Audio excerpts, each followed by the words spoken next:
And now it's time for Power of Prophecy with your host, former professor at the University of Texas at Austin, career United States Air Force officer, and best-selling author, Texe Mars.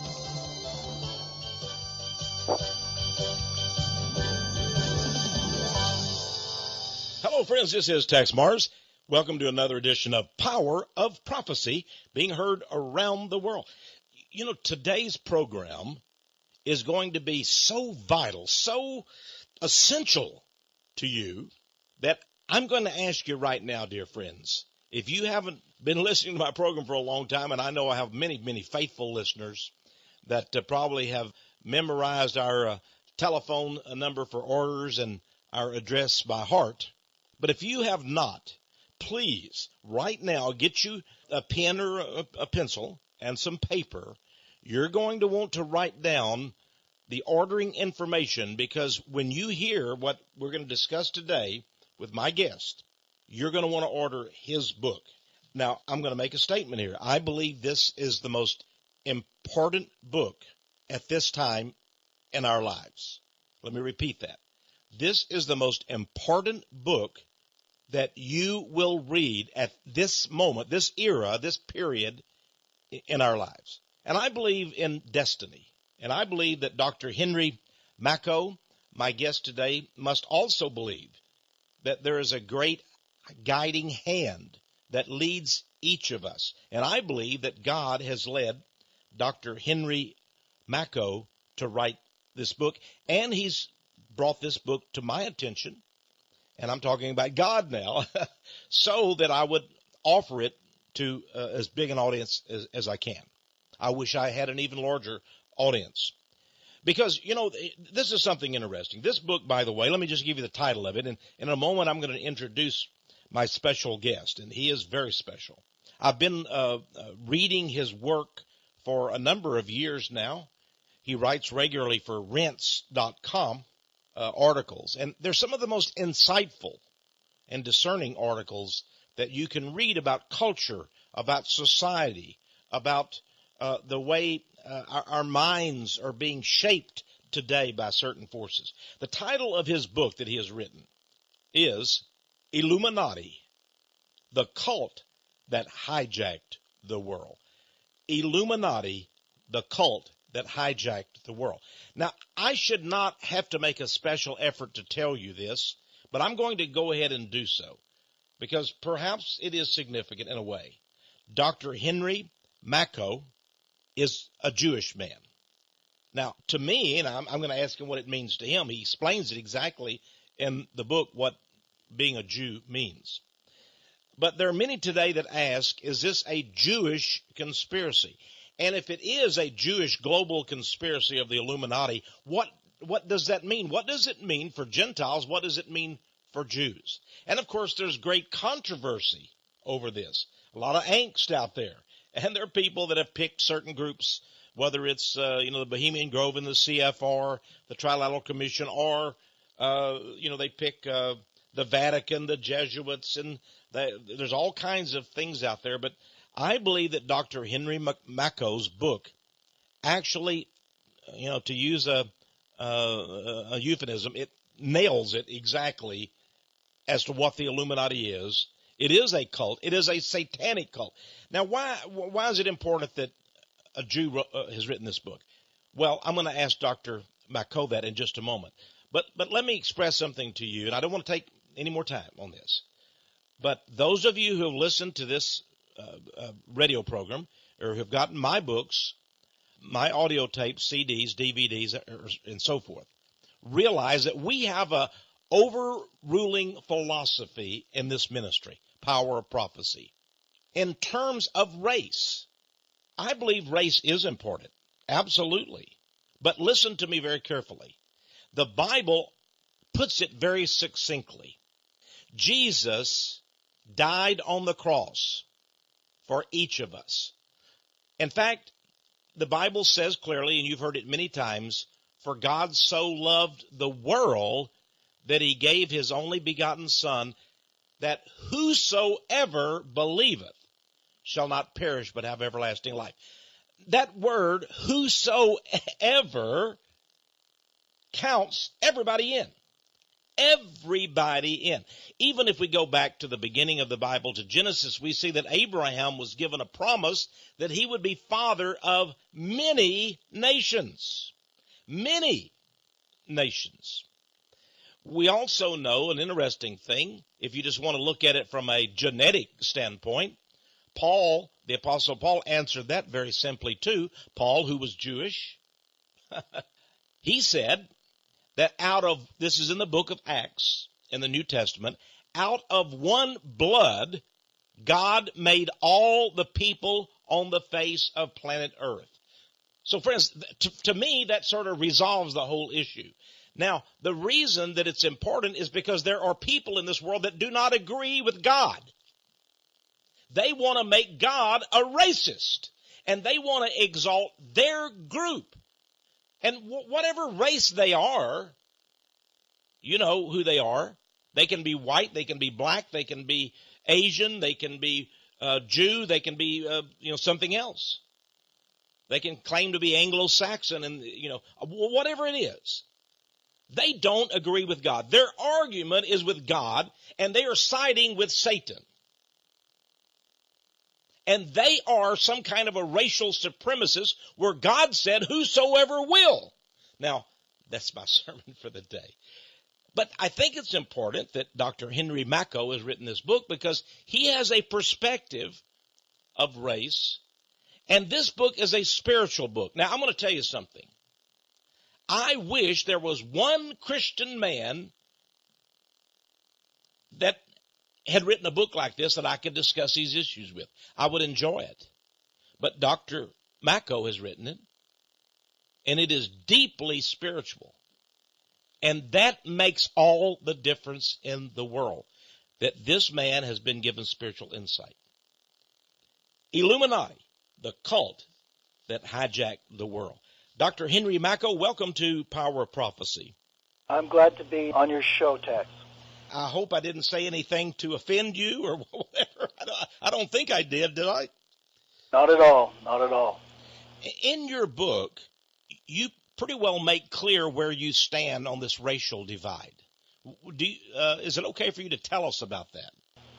I tend to feel that anything that the Illuminati is against must be pretty good, and one of the things they want to do is destroy racial identity for non-Jews. Mm-hmm. So it seems, racial identity is pretty good for Jews, but not too good for non-Jews. Mm. So that strikes me as evidence that it's that the racial identity is important component of our identity and something that should be maintained. Like if you go to Israel, they don't have no trouble. They don't have to deal with problems like diversity and mass migration. Nobody questions the Israelis' right to maintain their Jewish identity. Yet, for some reason,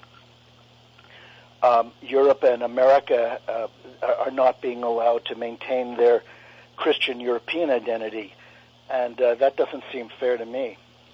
When I said before that God said whosoever will, I believe God. The Bible also says God judges the nations and as well as individuals, and he obviously then created nations. And I don't have any problem with that. There's squirrels and there's rabbits and there's deer and there's different kinds of human beings. And I agree with you. But what I was referring to, and I want to distinguish that, is that once we resolve, and in your book you say you're first a human being, second you have allegiance to your country, and then only third are you a Jew. I think you sort of rate them in that aspect. And I believe that is true. And there's nothing wrong with saying I'm a Jew and being a Jew, associating with Jews. I think the problem comes, and I agree with you. I think the cutting out of distinctions can be an evil thing in itself. But when one group suddenly says we're God's on earth, or we are collectively Christ, or we're the only, as you quoted the Israel Shamir in your book, when the Jews say we are the mediator, Jews only are the mediator between God and man, doesn't that create a great problem? Well, definitely, but, you know, as you know, we have to make a distinction between Jewish leadership and the great mass of Jews. The great mass of Jews don't think of themselves as mediators between God and man. And I mean, I think the vast majority of Jews are quite alienated from Judaism and Zionism and all things Jewish. I say that more than half of Jews want nothing to do with Judaism, and that's the part of, those are the Jews that I speak for, the part that are generally quite alienated from the Jewish enterprise. They feel that it's been betrayed and taken the wrong path. So yeah, the people we're referring to there are the certain rabbis and certain Kabbalist Jews, the leadership, the rich, the very, very rich Jews, people that are sort of pulling the strings, probably the bankers. Those are the ones that have this a sick agenda. But Henry, isn't it true though? I'm not sure I agree with you on this. I'm not so sure it is a small minority of Jews, because it seems to me that, I mean, certainly you're Jewish and you certainly have maybe had contact with more Jews than I have. But the Jews that I have known seem to somehow have an allegiance to Israel, for example. Many of them do. And it seems to me that many Jews ask first what is better for the Jews, then they ask what is better for Canada or the United States. You haven't found that to be so? I mean, I would say in America, for example, a vast majority of Jews would vote, for example, liberal Democrat policies, just as a political party. They would also support Israel. I'm just guessing, if you ask who's right, and let's say in the Israeli-Pakistan controversy, I would say that a good 85% of American Jews would say Israel is correct. Am I wrong in that? Right, Texe, and you meant did you say Israel, Pakistan, or you mean Israel, Iran?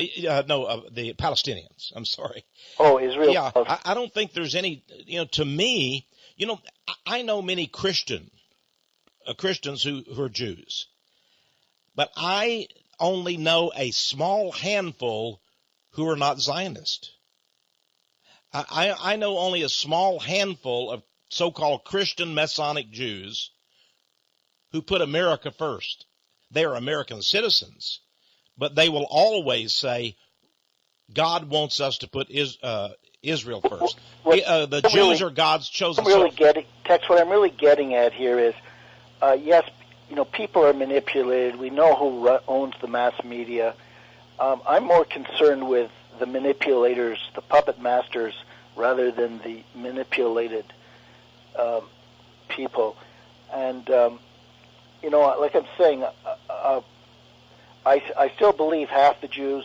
You don't meet these alienated, assimilated Jews, but statistics show that half the Jews intermarry. That's a pretty strong statement, isn't it? That is. And, so you're essentially referring to the other half. Those are the ones that are visible. And sure, I wouldn't deny that they're pro-Israel, but then they're pro-Israel for the same reason that probably the majority of Americans are pro-Israel. They've been indoctrinated. They've only been told one side of the story for reasons you and I both know, because the media generally only tells one side of the story. That's true. I guess the difference is, my forebears supposedly, I haven't checked my genealogy very close, Henry, but supposedly they came from Scotland. I don't run around all the time worried about the foreign policy of Scotland. I let Scotland take care of itself. I'm an American. And it seems that Jews, however, distinguish, because they somehow they get all entangled in all of this Israeli stuff, so that basically many begin to have a dual allegiance, and then finally they end up with only a single allegiance, and that's basically whatever's good for Israel is good for America. And that's all I was talking about. Now, your book. Yeah, well, I can't justify that behavior, and I don't agree with it, and I'm not going to pretend it doesn't exist. I'm just saying that it isn't the only position American Jews take. There are a lot of American Jews, like myself, who put their country, the United States, first.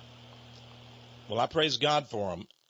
And as I said, I know just a handful in Christianity, and I know Dr. Henry Makow. So I know you because I've been reading of your stuff in your book, and I know where you stand, Dr. Henry.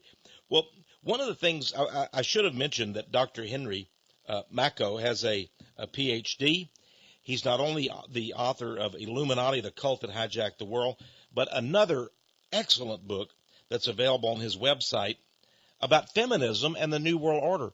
And you ladies out there, you might want to get that book, and you men too. It's entitled Cruel, C-R-U-E-L, Hoax, Cruel Hoax, Feminism and the New World Order. It's published in 2007, but it's very timely right now today.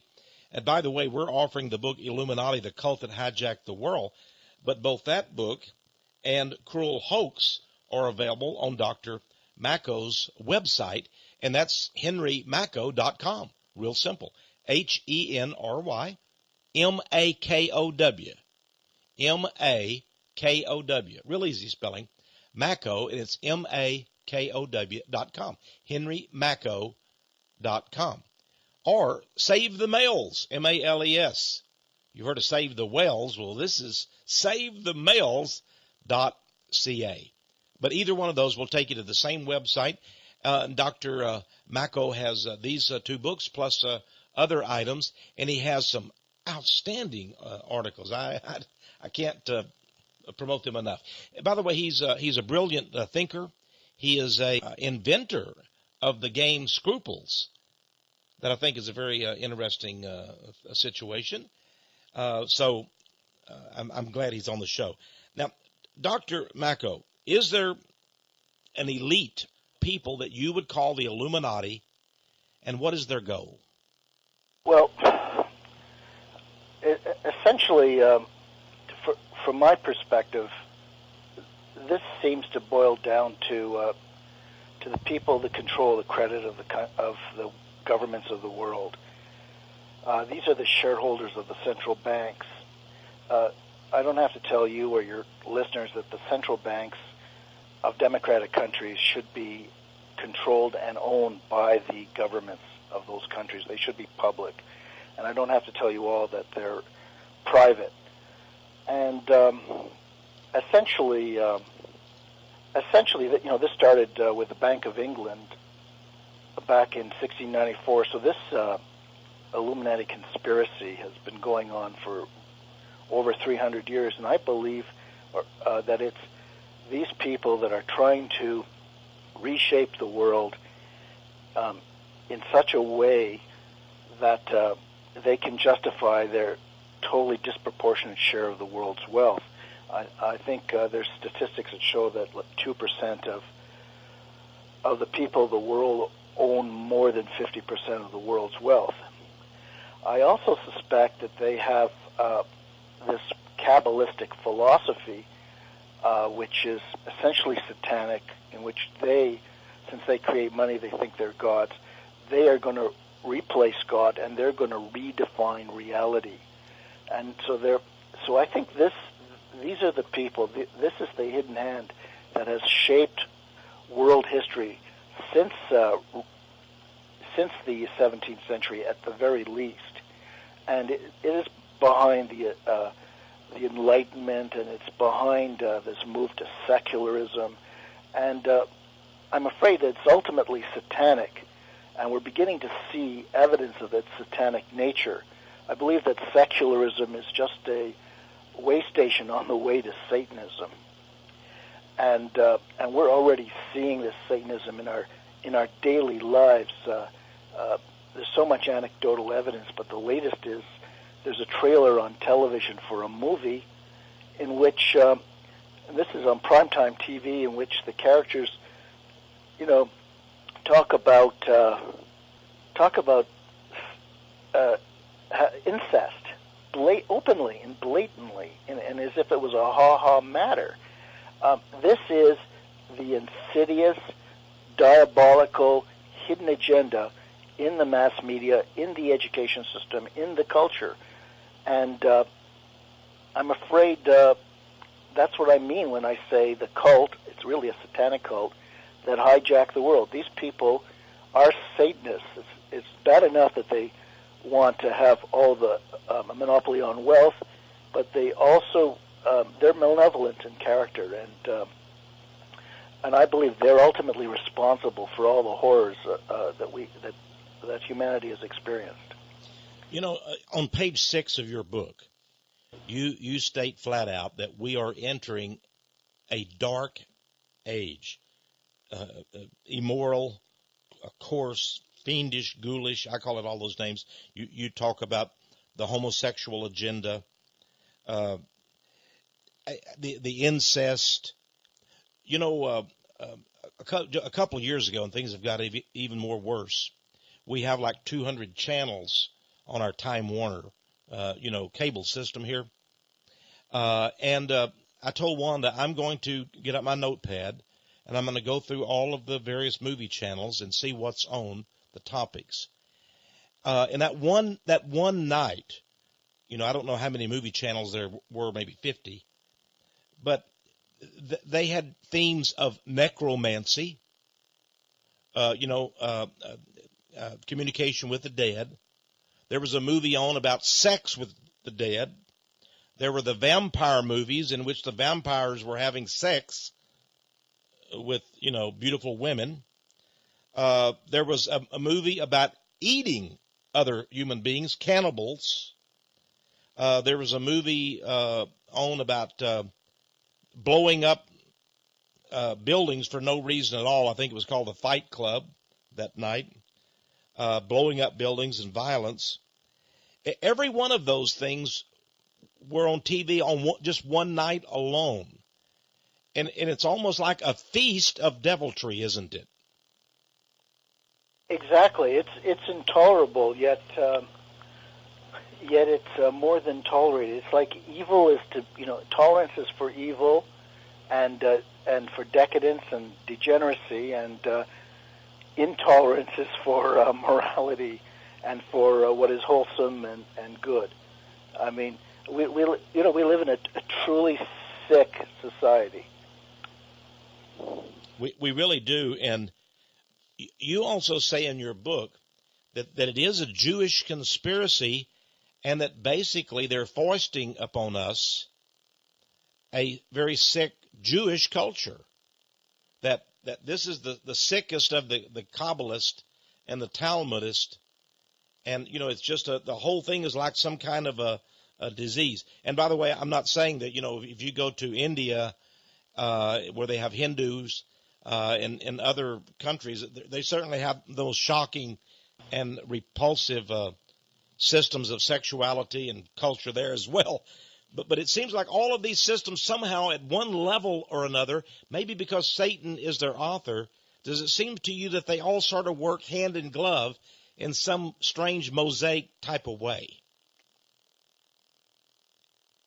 Yeah, I can't understand how that how they interact, but people like you and I have to look at this from the outside because we're not Satanists. We've never been part of these Satanist organizations, so we tend to have to understand them by virtue of their effect, the damage they do, what their intention seems to be. I do know that there is a whole satanic streak in Judaism, and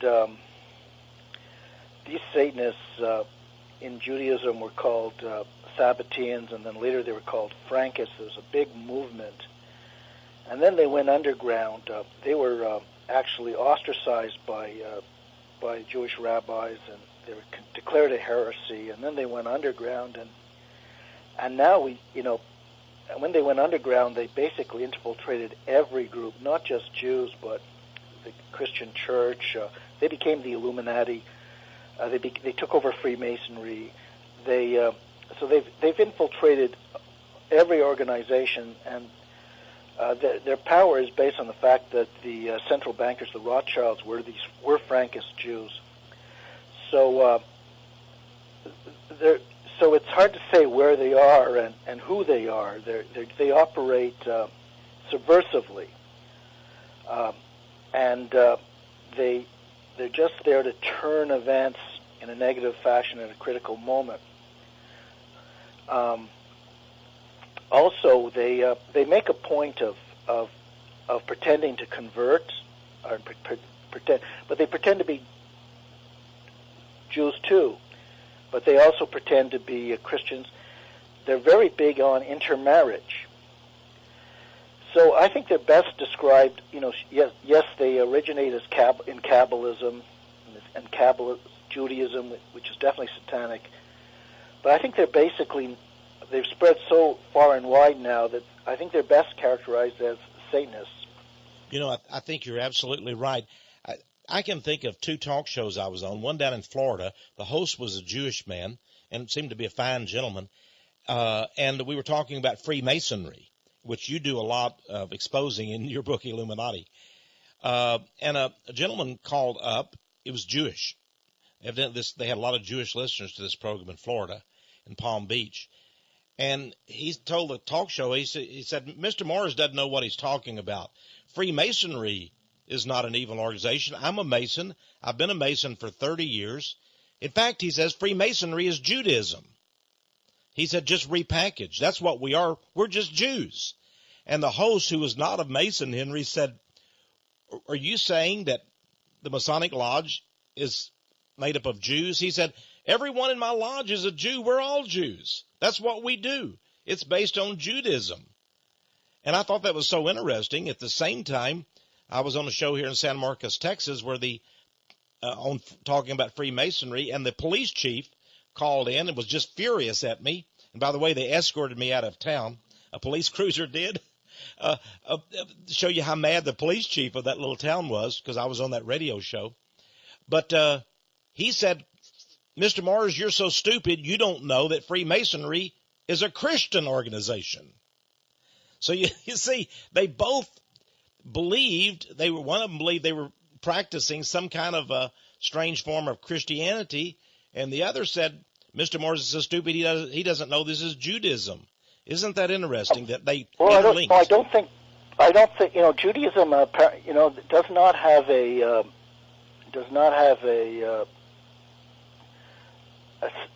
apart from the Ten Commandments, does not have and Moses does not have a strong teacher and a strong kind of doctrine. So we really don't know what Judaism is, but its most defining books are the Talmud and the Kabbalah, and those are satanic. Yes, they are. Dr. Henry Makow is my guest today. We're going to have to take a little break here. In fact, we're going to offer his book. Again, get that pencil and paper ready. I'm Texe Mars. You're listening to Power of Prophecy, and we'll be right back after this brief message.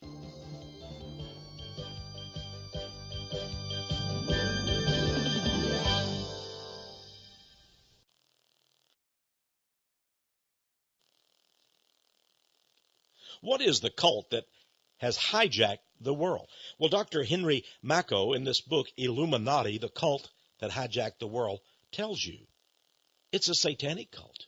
Its leader is Satan. It's interesting to me that if you look at the brilliant men who have exposed the Illuminati, and I'm not just talking about the everyday person, and there's 200 books out on the Illuminati. I'm talking about the people who are given insight by God to expose these things. They know that it's satanic. They know that it's Luciferian. John Quincy Adams, the 6th President of the United States, was probably the most intellectual and philosophical of all of our presidents. Maybe Thomas Jefferson was a close second. But John Quincy Adams was different in that he was a Christian. And he opposed Freemasonry, which was the Illuminati. And he said that it is wicked and evil. There's nothing good in it. It's sinister. And he said its master and author is Lucifer, the 6th president of the United States. His father, of course, was the 2nd president, John Adams. Lucifer is the head of the Illuminati. A lot of people don't understand that. You can listen to all these patriotic talk shows. You can go on all these patriotic web pages, but you'll never have a true understanding of what's going on in the world. Yes, it's money. In fact, Dr. Makow says it's a banking cartel. And he brings in the Rothschilds, and he tells you all about the Rothschilds, and he goes through history. This is an important book with much documentation in it. It's around 250 pages in length. But most of all, Dr. Makow says, look at the satanic aspects of this. This is deeper than just government and banking. This has to do with men's hearts. With men's hearts. Don't you know, dear friends, the spiritual always trumps the material? Always. Now, Illuminati, the cult that hijacked the world. You must have this. Is it a Jewish conspiracy? Yes, because they're using the Jews in Zionism. Dr. Makow explains that exactly. They've hitched on to this thing, and they're taking Zionism for a ride and using it. Just as he explains in this book, they did the same thing with Nazism, with communism, and dating all the way back to the Illuminism of the French Revolution. All revolutionary causes are by the Illuminati. And again, this book is so valuable in that aspect. What about anti-Semitism? Yes, they're using that. It's a vehicle that they use to destroy opponents of the New World Order. He talks about the hidden history in here, Zionism and the Holocaust. He talks about the Illuminati murder of presidents of the United States, world wars being orchestrated, and much, much more. Are the Rothschilds Illuminati agents? He says they are, and he proves it in this book. Did the Rothschilds and the Illuminatists use Hitler to create Israel? Dr. Makow says yes, they did, and he presents documentation of it. By the way, he also exposes the Canadian tools, Lester Pearson and others, who were prime ministers of that great nation of Canada, and how they also were stooges of the Illuminati conspiracy. You must have this book. Friends, I believe this is the most important book you could buy this year, and we're offering it for just $20. $20 for this book. And I can't recommend it enough. Please get this book. Now, here's how to get the book. $20, add $5 shipping and handling, a total of $25 postpaid. You can phone us toll free in Canada, the United States. Phone us. 1-800-234-9673. 1-800-234-9673. You can also go to my website, powerofprophecy.com. Powerofprophecy.com. And you'll see this book just right on the home page there. You're going to see a big advertisement for this book. That shows you how important I believe this book is. It's the most important book published this year and maybe this decade. You need this book. It explains, it lays it all out. What is Judaism really? What has Christianity contributed to America?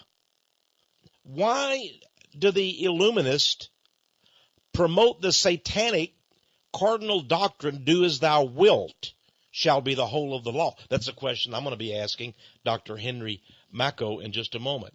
Okay, now, go to the website, order this book from the website, okay, 24/7. Illuminati, the Cult That Hijacked the World, by Dr. Henry Makow. That's M-A-K-O-W. And by the way, you'll want to read a lot of the other articles and things from Dr. Makow on his website. It's henrymakow.com. Henry Makow, M-A-K-O-W, www.drmako.com. You can order his other book that I highly recommend, Cruel Hoax, Feminism, and the New World Order. And by the way, Dr. Makow was kind enough to send me a review copy, and after I read it, I gave it to my wife, Wanda, and I said, Wanda, you'll want to read this book. But it was a little bit safe for me to do that because I know that Wanda agrees with Dr. Makow, and it'll reinforce what she believes and give a lot of evidence and documentation for it as well. It'll improve your marriage, dear friends, by reading this book. It really will. I think it's like a marriage counseling book. But more than that, if you're single, you need this book. If you're single, you definitely need the book, Cruel Hoax, by Dr. Makow. And now we're going to return to Dr. Makow. Oh, our address. I'm sorry. Sandra reminds me. I'm always forgetting things. Our address, if you want to send us that $25 postpaid, $20 for the book, Illuminati, the cult that hijacked the world. Or say, hey, Tex, send me the book by the Canadian doctor, and I'll send it right out to you. Well, no, we have smart people here. They're probably smarter than me. They think they are sometimes. Sometimes they really are. Our staff here. In any case, we'll get the book right out to you. And as always, dear friends, when we get your order, we count it as a piece of gold. We don't take 2 weeks, 3 weeks. We get your order out here within 2 work days. That's right. You order something, you want it. And we're going to send it right out to you. If we have to work overtime or weekends, we're going to fill our orders because you come first at Power of Prophecy. Now, our address is Power of Prophecy, 1708, that's 1708, Patterson Road. We've been here over a decade now. Patterson Road, Austin, Texas, 78733. I might add, we've had 3 years of IRS audits and several visits by the FBI. And you know what? We're still here. And we've been friendly with all of them. Oh, they've audited us. They've tried to intimidate us and bully us. And we're still friendly with the IRS and the FBI. If they were to come today, I'd still offer them a cup of coffee. I wouldn't much appreciate their harassing us. But, you just got to take those things sometime. Because truth tellers always face opposition. Always. And it's a pleasure to be on the right side of the Lord. Okay, now let's return to our guest today, Dr. Henry Makow, author of Illuminati, the cult that hijacked the world. Dr. Makow, in your book, you say that this is a satanic doctrine whose author is Satan, and that, the shibboleth of the Church of Satan is, do as thou wilt shall be the whole of the law. Is this sort of the mindset of the Illuminati? Well, it definitely is, and it's also the mindset of liberals, socialists, communists, all the people who've been indoctrinated to think that what is normal and healthy and wholesome is somehow boring and must be rejected. If we look at nature, we can, if we look at the universe, the changes of the seasons, the night and day, it's obvious that there is a design. It's obvious that there's a design in creation that that when a child is born, he's perfect. And all you have to, and a plant, all you have to do is give a plant a little bit of water and a little bit of sunshine, and it has an inherent design and it flourishes. All it needs is a few things, and those principles govern human life. God has blessed us.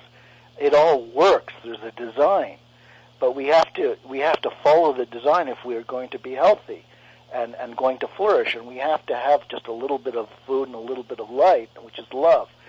And so what they mean by do what thou wilt is it's basically ignore the design. Or the inherent design, and do whatever you damn well want. Well, in other words, make yourself sick is what they're saying. Go ahead, because if you follow your lusts, you're going to become addicted to them, and you're going to be sick. And that's what do what thou wilt is all about. It's the implication that it's the assumption that there isn't enough, life does not have enough inherent goodness and inherent rewards, just ordinary life. And these people think that they have to indulge in drinking or sex or God knows what degradation in order to find happiness, when of course they just find suffering. And so do what they will is really means just ignoring the inherent design and order, that God-given order in life, and that's what they're telling people to do. It's quite, like, for example, it's quite obvious that men and women are different. It's quite obvious that women want strong men who are protective and loving and loyal. It's quite obvious that results in a strong marriage, and that a strong marriage is essential to bring up children in an economically and emotionally secure environment. And so what are they doing, these Illuminists? They're trying to destroy the basis of gender, which I explain in Cruel Hoax, by making women compete with men for the male role. They're breaking up families. This is satanic. It's deliberately breaking up families so that women have to raise children by themselves, insecure economically, and without the support and love of a husband. It's all a huge cosmic conspiracy. And you can see its evidence everywhere. You can see it in communism. You can see it in socialism. You can see it in revolutions. A revolution, of course they're going to put on this window dressing about, we're only concerned about the downtrodden. That's nonsense. They don't care about the working class.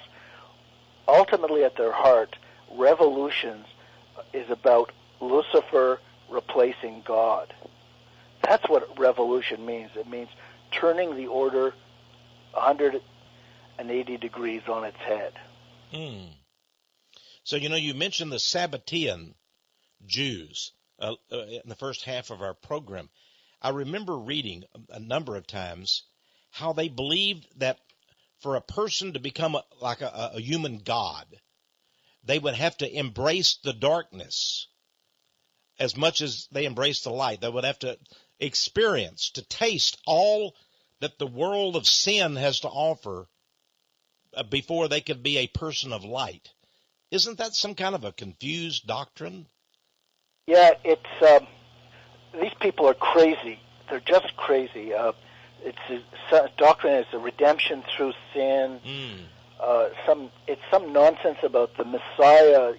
They're obsessed with the Messiah coming back, which is nonsense. Their Messiah anyway. The Messiah, as far as I'm concerned, Jesus was a perfectly good Messiah, and their mistake was not accepting Jesus, in my opinion. But but how could they accept Jesus? They worship the devil, So naturally, they're not going to accept Jesus, right? Absolutely. Because Jesus had these things of goodness, as you mentioned, that were natural things to present to them, and they were unnatural men and women, as they are today. These people are at war with the natural order. They're at war with what is healthy and good and wholesome. They're at war with what is loving and sustaining and uplifting. It's a cancer. A cancer that is totally got out of control. But, they have to keep it under wraps to some degree, because when it gets too obvious, there's bound to be a reaction, because I think people will recognize it and be revolted. Now, and you mentioned revolution, and every revolution, let's just take communism or the Illuminist revolution of the French, in the 18th century. You say that they put forth this rosy paradise that they're after, the uplifting of the common man, but really they just have an evil heart and want to do evil. Is this what happened with communism? We know, that Kabbalistic Jews, the Lenin Museum now admits that Lenin was a crypto Jew, and so was Trotsky, of course. And the jury's still out on Stalin, although he was half Jewish, if not totally Jewish. Yeah, I mean that's the whole.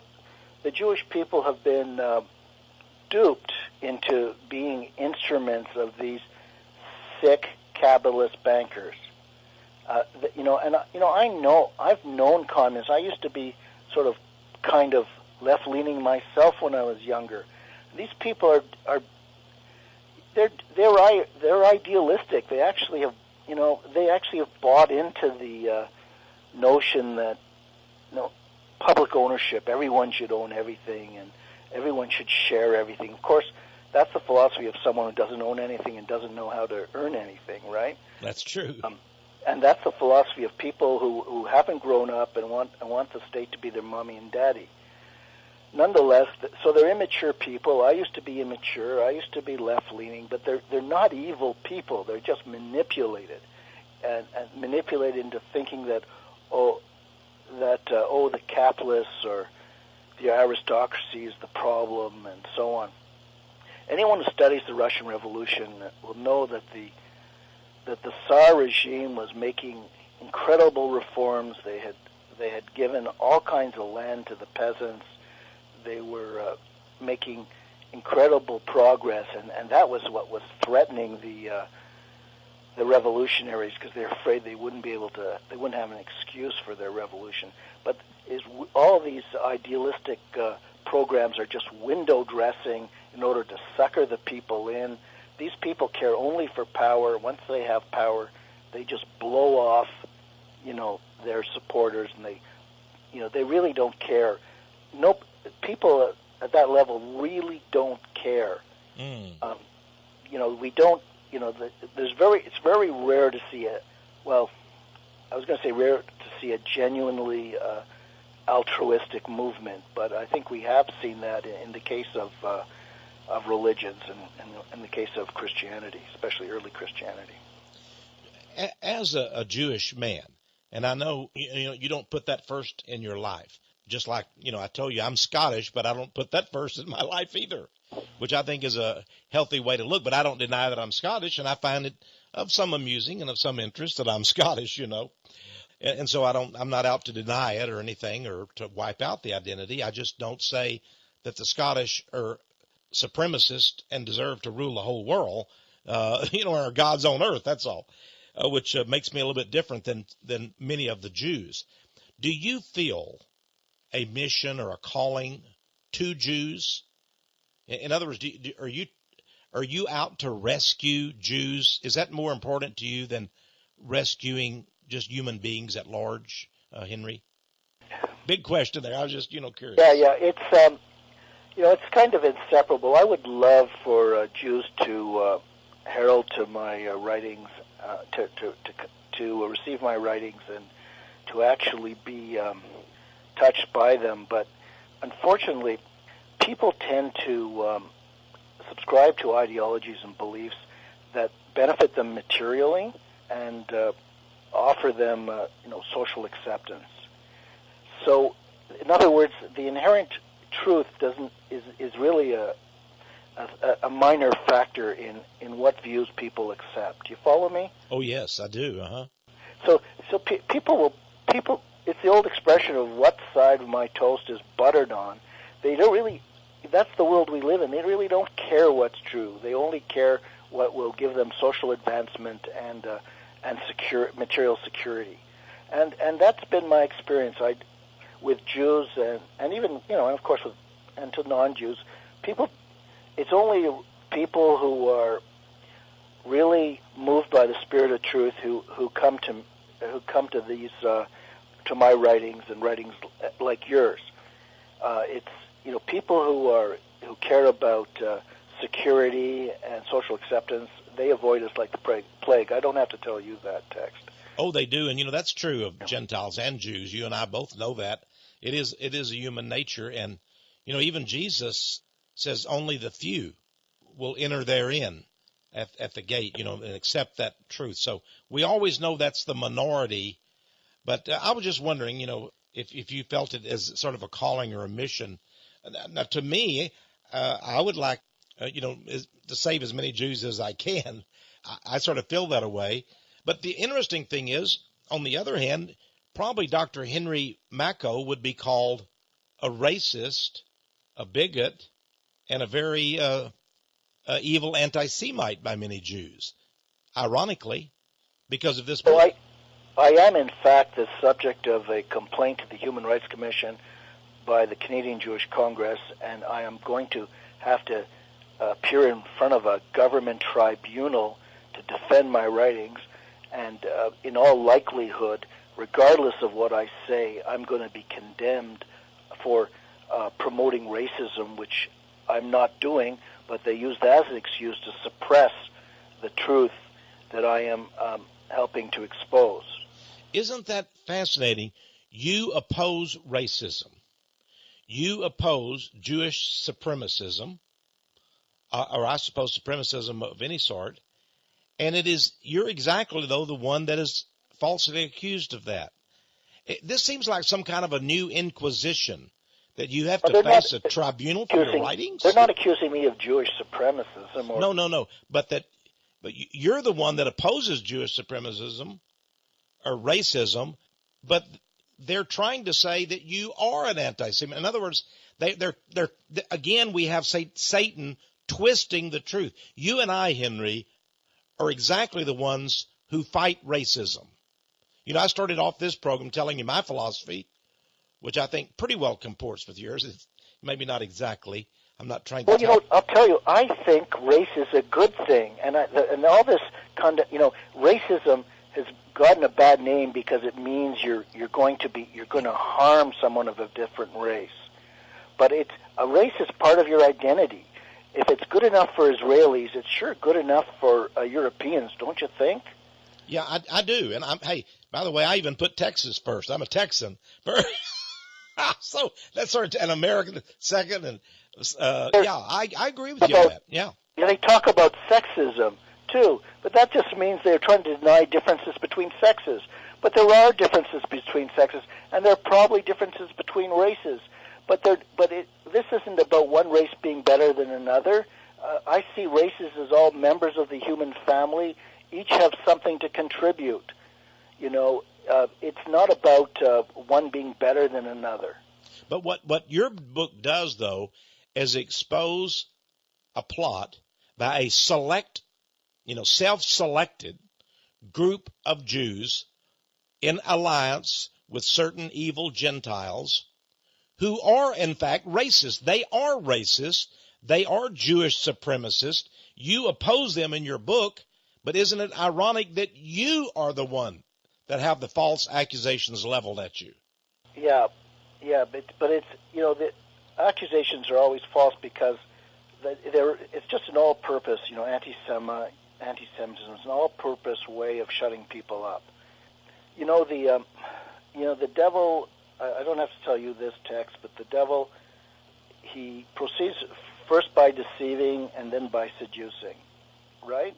Mm-hmm. And that's the world we live in. First, people are lied to, and then they're bought off.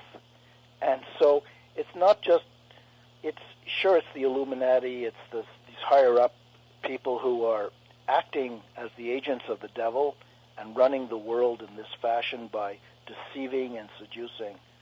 But it's all the rest of it's the large portion of mankind that allows itself to be seduced and deceived.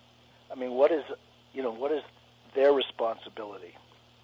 Well, they have and the Bible talks about those who are willingly ignorant, which you always seems like a oxymoron, but it does say that they are willingly ignorant of these events. Let's go to something that we've only got a few more minutes, but is a very thorny issue. The protocols of Zion. Henry Ford said that these are an accurate picture of what is actually occurring, whoever wrote them. You talk quite a bit in your book, Illuminati, about the protocols of Zion. Do you see these protocols, this agenda, actually taking place today? Well, yes, I do. But more importantly, in my book, I show and argue why they're not a forgery. I explain why they're not a forgery, and I basically present them as genuine, 100% genuine. And therefore, it's absolutely essential that people who want to understand our world read them carefully, study them, read them over and over again. That is the blueprint. It was never meant to get out. When it did get out, they had to say, oh, it's a forgery and you're a terrible anti-Semite. The Protocols of Zion aren't anti-Semitic. They're basically a plot by a group, tiny little group of Masonic Jews who are related to the bankers. All Jews aren't responsible for what a tiny secret society does. True. Are they? No more than all Italians are responsible for what the mafia does. Mm-hmm. So why should Jews take responsibility for the protocols, and why should Jews try to help suppress them? That just incriminates them. Jews have to do what I am doing, which is saying, yeah, it's true, and we want nothing to do with it. It's evil. It's not an anti-Semitic document. It's a satanic document that's anti-human. Oh, that is really important. Boy, it's a satanic document. It's not an anti-Semitic. You know, we only have about 1 minute or so left here, Dr. Makow. It seems to me, if we could get your book, Illuminati, the Cult That Hijacked the World, in the hands of millions of people, we could change this world. But it seems dubious. We're going to get as many as we can. The question I want to ask you in the very short time that we have left here, 1 minute or so, is there no light here? In other words, are we destined to be ruled over by these so-called God men, the Illuminati, who are turning the natural world on its end and promoting Satan and his agenda? Is there hope for us? Well, there are places where I could look for hope, and and I think there are causes for hope. One is the fact that I can publish my book and you can help me distribute it. That's a helpful sign that people who want information can get it. That's hopeful. The fact that the internet is still relatively free, I think, is another very helpful, very, very hopeful sign, and we have to make sure that it remains free. And finally, I think we have to take some solace from the fact that I think events are going to unfold more slowly than we expect. We tend to have a kind of apocalyptic view of things. I like to think we have a couple of decades left before things get grim. This is a very long-term conspiracy, and they're going to be happy just to see people like me and you, Texe, die natural death, and deal with the younger generation that isn't quite so obstreperous. Well, they're in trouble because we have a lot of young listeners, Dr. Henry Makow, and I think we're going to pass on the torch. Hey, I want to thank you, Dr. Makow, for being my guest today. Please stay with me. I want to talk with you right at the end of the program after it's over. But thank you so much for your courage, for your writings, and I hope to have you as a guest again very soon. Well, thanks very much, Texe. Well, this is Texe Mars. My guest has been Dr. Henry Makow, author of Illuminati, the Cult That Hijacked the World. Hey, there is hope. The Bible gives a lot of hope. Revelation, the final book in the Bible, tells how it's all going to end. And I'm telling you, I smile every day. This is Texe Mars, praying that you'll tune in each week during the same time and discover the power of prophecy.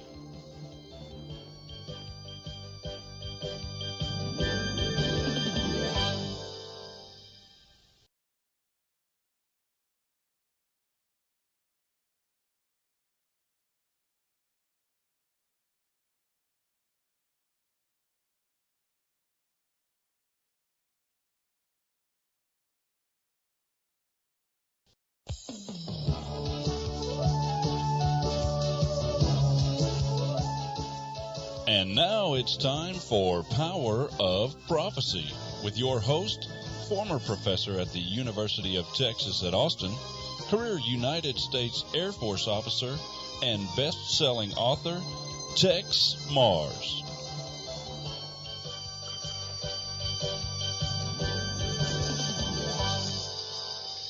Hello, friends. This is Texe Mars. Welcome to another edition of Power of Prophecy. There is power in the prophetic word of God. Well, you know, we're offering a book through the ministry here by Henry Makow, Ph.D., Dr. Makow, entitled Illuminati, the Cult that Hijacked the World. And we've had Dr. Makow on before talking about this book that we're offering in the ministry. But I'll tell you, the book is so powerful, and Dr. Makow's website and his other writings and offerings in that website are just so incredibly important that I wanted to have him back as my guest again to talk about a specific, you might say, subject related. In fact, I think it's maybe the core issue of his book. One of the things that Dr. Makow stresses that you don't find in other books that are more political, economic, exposing the elite or the New World Order conspiracy, is that Dr. Makow understands, above all else, that this is a battle of spiritual dimensions. On the very back cover of the book, he quotes Eliezer as saying that it involves the Luciferian principle. Now, some people may say this goes too far, talking about Lucifer and Satan and spiritual matters in relation to the New World Order. But you know, John Quincy Adams, the 6th President of the United States, perhaps the most intelligent of all our presidents, was very much opposed to the secret cults, such as the Illuminati, particularly Freemasonry. And he was very clear and very open in his book, Letters on Freemasonry, to say that Freemasonry was Luciferian. It was a Luciferian cult. So spiritual matters are very, very important. And I have always told you on this radio program, and you know I have, that the spiritual always trumps the material. Sometimes we don't see this with our own eyes, but believe me, behind all things material are those that are of a spiritual dynamic. Henry Makow, welcome to Power of Prophecy. It's great to be back, Texe. You know, Henry, I hope you don't mind me calling you Henry. Not at all. Dr. Hope Makow. you don't mind me calling you Texe. No, I certainly don't. You know, I have not only Illuminati, the cult that hijacked the world, but let me hasten right up front to say that I have another book of yours that I've read. In fact, I gave it to my wife to read, entitled Cruel Hoax, Feminism and the New World Order, a 2007 book that is also a wonderful book that I think will help people to understand what's going on from a spiritual as well as a social dimension. What impressed you to write a book full of facts, very documented, researched, that exposes the Illuminati cult as a spiritual cult? Well, you have to search for the motivation behind the movement in society to essentially undermine us. And also, we're not only being undermined, we're being degraded at the same time. Cruel Hoax was about how the whole concept of gender is being undermined, and gender is being treated as though masculinity and femininity were socially constructed stereotypes when in fact they're biologically based. But they're trying to confuse us. They're trying to turn us into homosexuals. That's what Cruel Hoax is all about. Like, why are they attacking us? Why are they degrading us, undermining us? Who is behind this? So I naturally followed the clues to the Luciferian rebellion against God, and that's very important for people to understand. In fact, I'm sure most of your listeners are more informed about the Bible than I am, but Lucifer is the rebel angel. And the people behind this powerful cult, which really does control the world, are Luciferians in that everything they do is a rebellion against God. So just as Christians do good as a form of devotion and expression of their belief, These people actually do evil deliberately as an expression of devotion to their god Lucifer, who is in rebellion against God, in rebellion against everything that is good, and in rebellion against God's order. So everything these people do is evil, deliberately evil, and that's the way they express devotion. And later on, when you ask, I can give you a list of some of the things these people engage in. It's just unbelievable, especially considering that these people run the world, in fact, include many of our political leaders. Well, you say in your book, and I'm looking at page 81, and you have some points there, Henry, an Illuminati primer, that's called, that section. And item 2 says the essence of political struggle is actually spiritual, a cosmic, I like that, a cosmic battle between God, or good, and Satan, evil, for the soul of man. So the people who willingly enter on the side of Satan, evil, do you think that they know what they want? I remember Dr. Michael Aquino of the Satanic Church, the Temple of Set. He was asked, did he believe in the devil? And he said, no, the devil is a Christian invention. But Dr. Aquino very quickly added, though, I believe in a Luciferian energy force, an energy force. Of course, the question I would have for you, Dr. Makow, is, really, are we talking about semantics there? He says he believes in this impulse or energy force, not an actual physical devil. So, but he does worship. He has a church, the Temple of Set, which, Set goes all the way back to the Egyptian god of evil.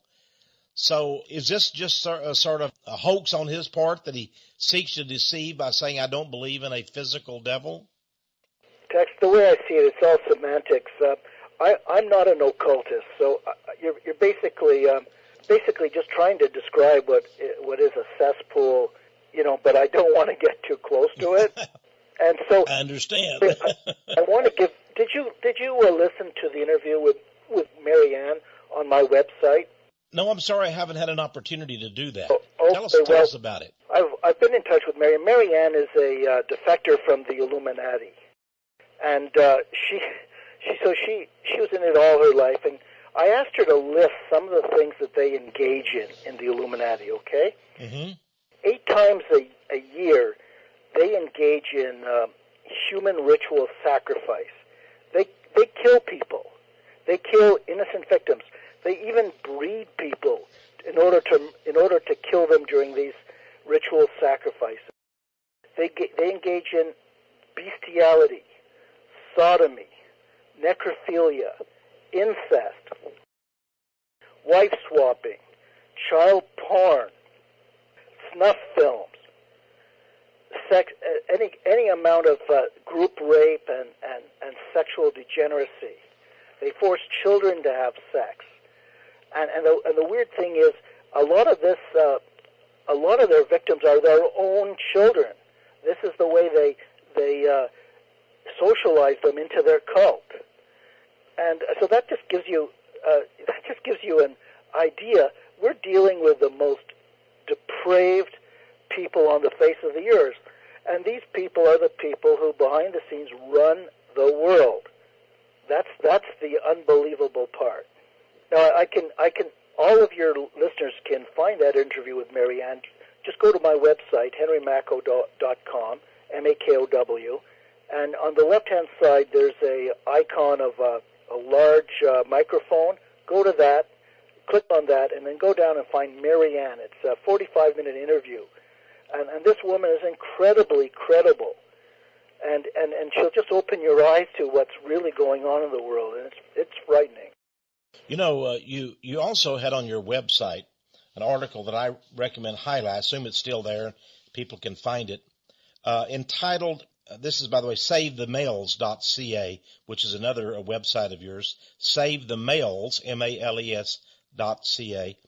You had an article, Henry, entitled Homo, or Homosexual International, Controls East and West according to a Soviet defector from East Germany named Gregory Klimov, Klimov. And evidently he says that one of the things that he noted, and he was a part of the system for many years, he became almost a prisoner to these homosexual degenerates. He said that the entire Soviet system is run by degenerates. So we're talking about the same element here, degenerates, psychopaths, sociopaths. Is that right? Absolutely. They're everywhere. They're in the Vatican, they're in the White House, and they're in the Kremlin. Yeah, I agree with you on that. And let's go to the race issue just a moment. Now, I'd like to cover that because so many people ask me, and as you know, the Jews are fingered for this. When we look at the Jews' religion, and I know you're not a part of the Judaic religion, Judaism. When we look at it, it seems to me, I'm also opposed to the Vatican and Catholicism, but one of the Catholic priests working on the Dead Sea Scrolls for the Jesuit order inside Israel worked side by side with the Israeli Antiquities Commission and all its various people. And he stated that after he had thoroughly studied the Judaic religion, he found that it was the most hideous and horrible religion on the face of the planet. Now, if a people are dedicated to a horrible religion, and I'm sure he was even including religions such as certainly Islam, and especially Hinduism, which has its own legion of strange, perverse things. But if a person is attached to a religion such as Talmudic Judaism, how can they have a straight mind? Well, they can't. The thing is, in my experience, as what I was brought up as a secular Jew, 90% of Jews don't have a clue about the Talmud. I would estimate that 40% have never even heard of the Talmud. So you're looking at 10% and that's probably the leadership that are clued into the Talmud and what it means. Now, the values of the Talmud probably might pervade, might influence in a kind of cultural, intangible way more Jews than the 10% that have actually read it. But still, most Jews are just ignorant of it. And but I don't dispute what you say. It is filthy. It is evil. And I just wrote an article all about the Talmud on my site. And incidentally, Save the Males CA and HenryMakow.com. It's the same site, just two addresses. It used to be Save the Males when I was focusing on feminism, but now it's Henry Makow. Now that I'm focusing on the New World Order. Anyway, the article's called "Jews Defined by Occult Ideology, Not Nation Race." I make reference to Elizabeth Dilling, and if your listeners aren't aware of Elizabeth Dilling, she is a heroine, a Christian heroine, comparable to Joan of Arc. She wrote a book published in '64 called "The Jewish Religion: Its Influence Today." It's online. You can find it just by Googling Elizabeth Dilling, Dilling, or it's linked on my site. And it goes right through the Talmud, and it just shows what filth it is. And it also explains the Kabbalah. I highly recommend it. I just posted some highlights in my article, Jews Defined by Occult Ideology, Not Nation Race. And incidentally, that brings up your original question, Texe, are all Jews in on this? And I maintain that my latest theory is that Judaism is like Freemasonry. It's a satanic secret society. Now, the definition of a satanic secret society is that 90% or 95% of people haven't got a clue what they're involved in. In other words, they're given all kinds of platitudes about helping people and making good men better, but that is just a way to attract the people. But the real agenda is only revealed to people who are prepared to advance it, and these are the people that rise up. And I think that's true of Judaism as well. I think you're right. Although I'll tell you, I have really studied the field of Freemasonry, Henry, for many years. And I was saved and baptized actually in a Southern Baptist church. But I've never considered myself a Southern Baptist. I've always been just a Christian. But that was the church, okay? And it was a sort of a fundamentalist Bible-believing church. They've grown more liberal over the decades, but at that time, that's what it was. And I found that many of the men of the church were Freemasons. And some of them certainly seemed like good men, and I don't debate that. But here's the point. I've also noticed that there is a seething beneath the surface of all of them. Once you start, you're deceived and you're brought into the fold of Freemasonry. And I recognize they don't fully know what it's all about. They move up the ranks to the 33rd and they progressively learn of the evil, partake of it, and embrace it if they continue up. But even the lower level Masons, it seems like there's a spirit of oppression. There's some kind of let's just face it. It's a carnal, spiritual oppression that grips these men, and it's very hard to break it. And I think as they're offered more and more advancement up, being raised through initiation or whatever, it seems like they become more and more into the darkness. So, they begin the journey, but all along the way, they progressively are immersed in evil. And I wonder if the same thing is true of the Judaic.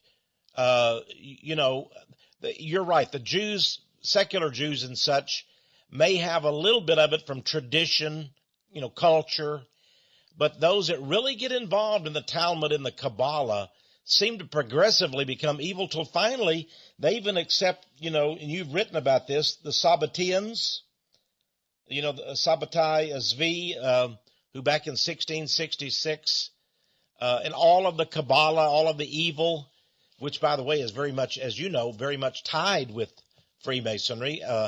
Albert Pike, former Sovereign Grand Commander, said the whole basis of Freemasonry is Jewish Kabbalism.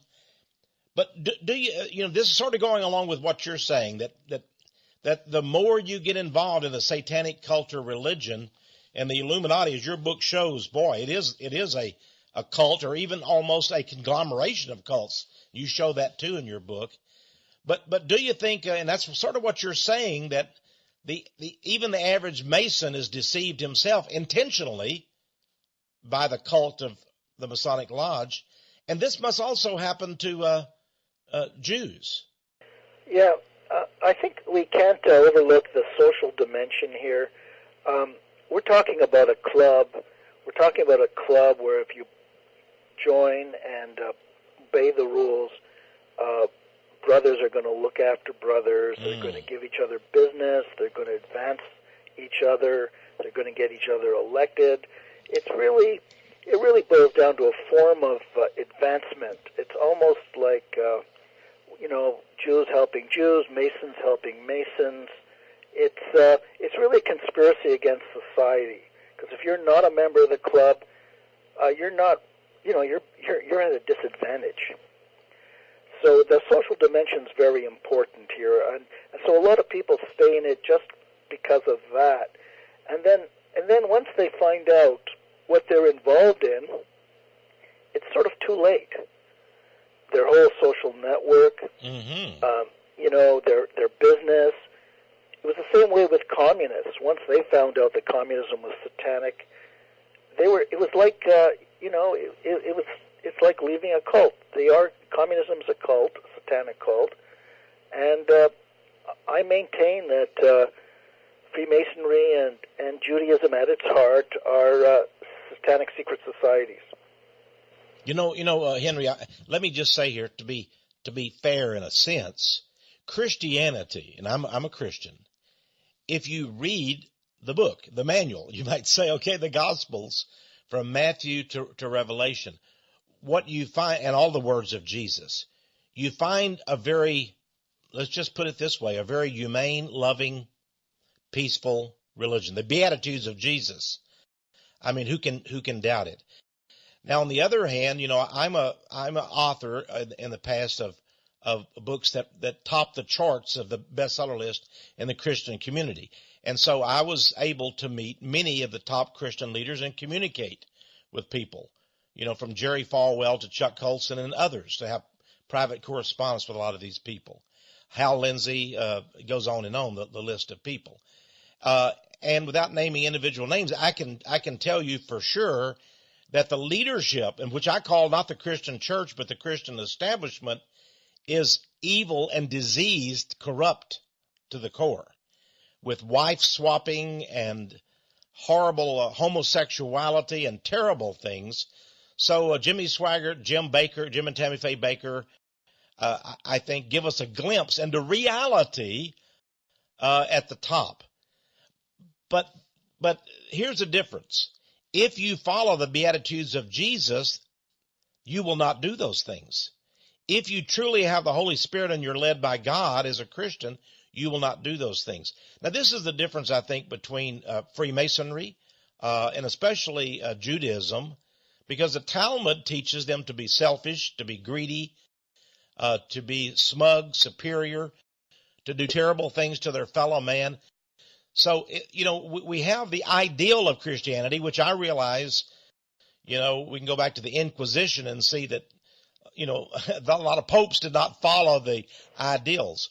But if you do, and if you ask God to empower you in doing that, and to your best, follow the mark, the high calling of the apostles and of Jesus, I think you do well. And I just want to point up, though, because some people out there would say, well, are you trying to tell me Christianity is all goody-goody and sacred?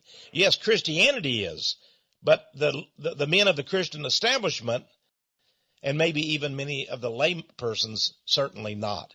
Is that fair of me to say that in your experience, Henry? Well, according to Marianne, who's in a position to know, she says all the religions are led by Illuminati, and they're all degenerate in the terms you just described. So, yeah, but again, I want to specify establishment versus the mom and pop Christian church, yes, which I highly respect and love.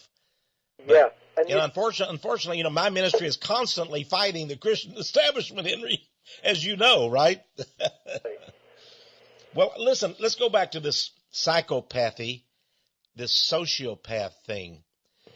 The average person is not like you, Henry, and I think you already know that. In that, you talk to most people out there that believe in the conspiracy, and you ask them what's going on, they'll say, oh, it's just a drive for more money or more power. But you have gone deep beneath that to primal emotions, to you've gone inside a man's heart, let's put it that way. And that's what I do appreciate you in your insight. So it's not a matter of, oh, they just want more money or they want to control us. That's why they want a police state. My good friend Alex Jones emphasizes those things, and rightly so. But you see it as more than that then. There's It's just the opposite of Christ. Christ is absolute love. Christ loved the lepers. Christ loved humanity. Just take that and just invert it, and you've got the Illuminati. Inversion. They hate humanity.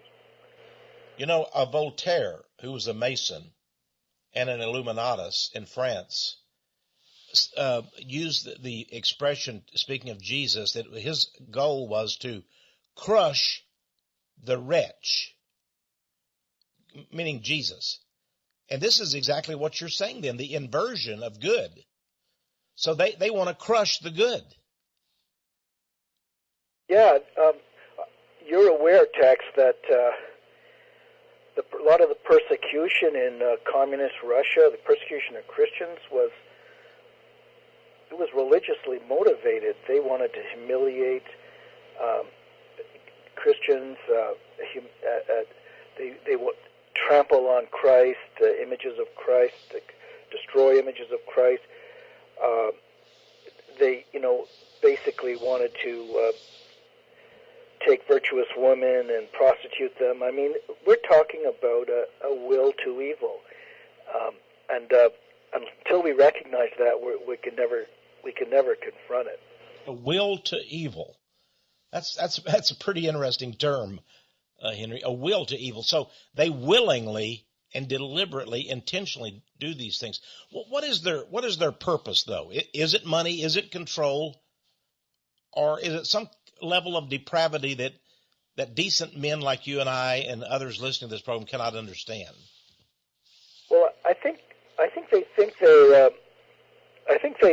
think they enjoy some of the depravity, but as I mentioned earlier, I think it's a form of devotion. It's just like a Christian would go to church and give to charity and help his brother. They'll do the inverse. They'll have sex with their own family, incest, anything to violate what is natural and good. They will do it. Let me ask you a question. We're getting down to some interesting points here. I have found within the let's just call it the patriot community, those opposing the New World Order. There's a lot of evil people out there who themselves are depraved, and even though you and I have opposed the Illuminati, the secret societies, they're not going to get on your website and read your stuff, Henry, because, well, they themselves are immoral. So, some people have asked me, would I favor a revolution, an armed revolution in America, or maybe a military coup d'etat over our very jaded government? But I've always said no, because, there is they call it the law of unintended consequences. Who ends up on top then? Maybe we end up with a worse government. Maybe we end up with a Lenin, Stalin, Hitler variety, a person, another psychopath worse than what we've got without even any vestiges of constitution. Does that ever that fear ever grip you too? Well, Tex, you don't start a fight that you can't finish, and they've got all the power, frankly. So I don't think violence is going to be a successful course of action, because it'll just give them an excuse to use violence against us. I think our best hope is in them revealing them, and in discrediting them, and in them discrediting themselves. And thanks to the internet, we have a powerful weapon now, which I think they'll have a hard time controlling, especially because it's used for so many other purposes. And as a result, I'm hoping that the best antiseptic, the best rodent bug killer is the light. And I'm hoping that as we expose them, they will be held up to shame and be discredited. Okay, well, I like that. We're going to talk more about that when we come back. I'm with Dr. Henry Makow. He's the outstanding author of an outstanding book. Am I redundant? Yes, I am. Well, anyway, Illuminati, the Cult That Hijacked the World, by Dr. Henry Makow, M-A-K-O-W. And stay with us, folks, because I'm going to tell you how to get this book, and also a video that we offer through the ministry here that I think will shed some light on this. You're listening to Power of Prophecy. I'm Texe Mars. My special guest, Dr. Henry Makow.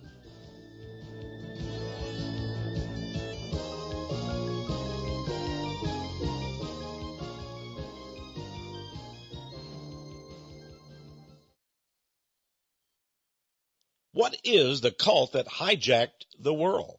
Well, it's certainly not the same people that hijacked the whole world with the 9/11 conspiracy, or was it? Is it indeed the same cult?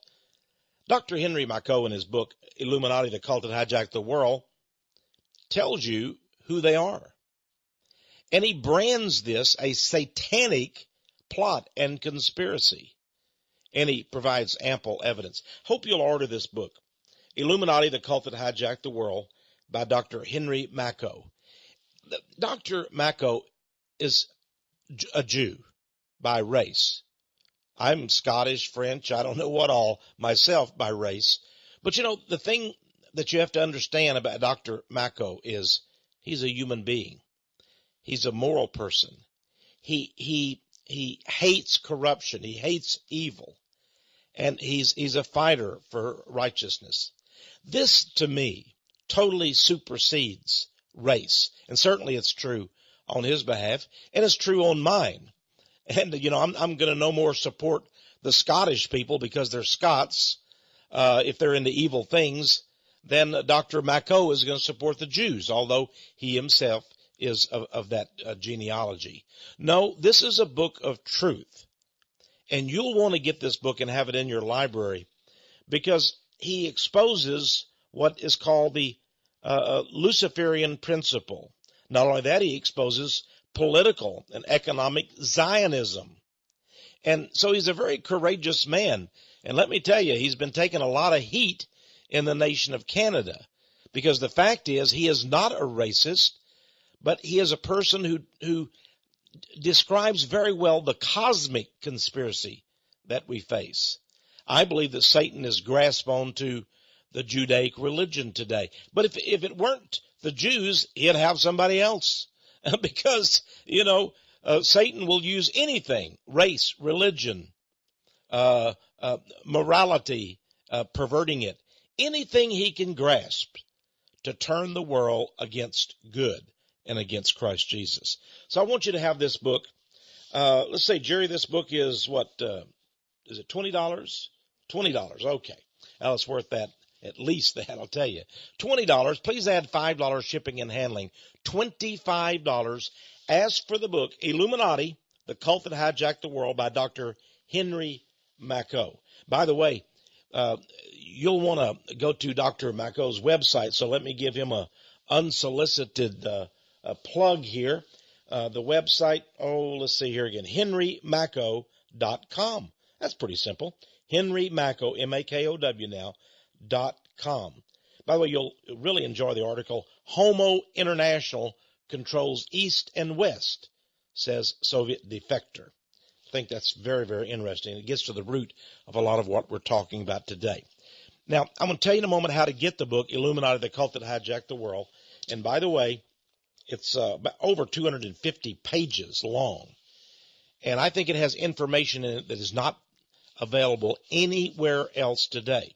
Now, at the same time, we issued a video here that really got us in a lot of trouble. And it continues to. It's entitled Cauldron of Abaddon. That's like a witch's cauldron, Cauldron of Abaddon. And in the video, I explain and demonstrate that from Jerusalem and Israel flow a torrent of satanic evil and mischief endangering the whole world. I tell you about the grotesque debauchery and unparalleled crimes that flow from Jerusalem and Israel, and also from Jews in the diaspora around the world. Amazing tentacles of evil across the globe. Cauldron of Abaddon. There's never been a video like it. Now, for your gift of $25 to the ministry, please add $5 shipping and handling for that. Total of $30. As for the DVD or VHS, so we'll have either format for you, entitled Cauldron of Abaddon. So either Dr. Makow's book, Illuminati, The Cult That Hijacked the World, a total of $25, that's postpaid, or Cauldron of Abaddon for $30 postpaid. Here's how to get either one or both. Just simply phone us toll free during the workday. That's Monday through Friday. Our phone number is 1-800-234-9673. Again, 1-800-234-9673. And, of course, you can write to us at Power of Prophecy. We've been here many years. Postman knows us, of course, by first name. Power of Prophecy, 1708 Patterson Road, Austin, Texas, 78733. And send us a check, money order, or cash. Ask for these products, and we'll have them winging right back to you within just a couple of days. And we're delighted to do it. We love our jobs around here. We love serving you. Now, you can go online at powerofprophecy.com. Powerofprophecy.com. You can order Dr. Makow's book right there on our homepage. Click on to the little ad for this book, and it'll take you right and instruct you by PayPal using your charge card. Very easy to order. You can also order the book, the video, Cauldron of Abaddon. And I think you'll be amazed at what you find in that. Believe me, Israel and Jerusalem are not the Holy Land. They're the unholy land, as this video demonstrates. Now let's return to our regular program. My guest today, repeat guest, is Henry Makow, Ph.D. And I'll tell you, if he keeps writing these outstanding articles and books and things, well, I want him to be my guest for a long time if he will honor us by being that. Dr. Makow, welcome back again to Power of Prophecy. Great to be with you, Tex. I have a great deal of respect for you and the work you're doing. You know, in your book on page 76, you say that mankind has the intelligence and the means to overcome the Illuminati elite, but let me just quote you, we are being dragged back into an abyss by evil incarnate. Then you say, what can we do? And you say, help spread the truth while we can. Maybe it's as simple as that. Just telling the truth, emphasizing the truth, and focusing the light of truth on the lie. Can it be as simple as that?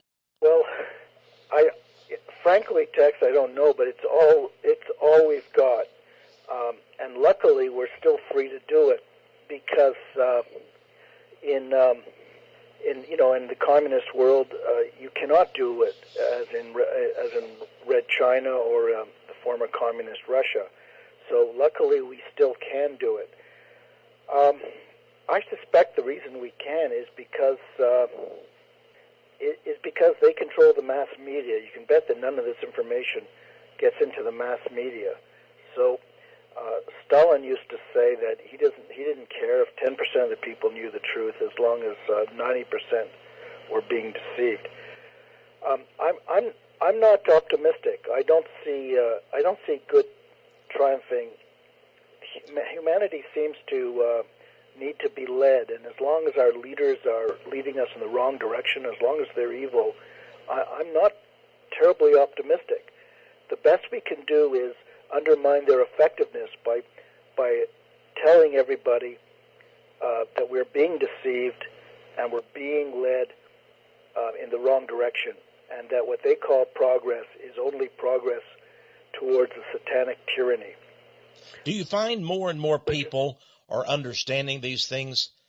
I mean, compared to, let's say, 5 years, 3 years, 10 years ago, more people are reading books like yours and saying, wow, now I'm awake?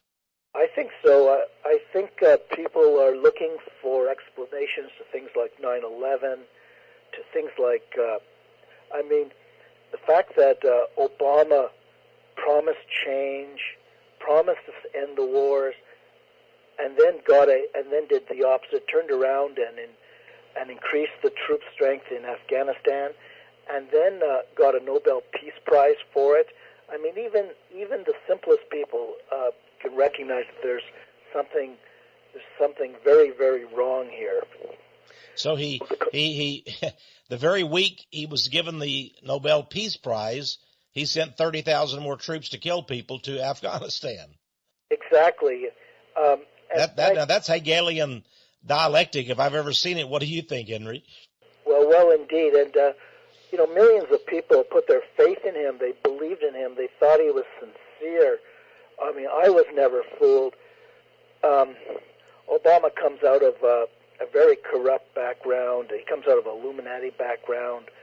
He's been involved in the kind of rituals that we're talking about, possibly homosexuality as well.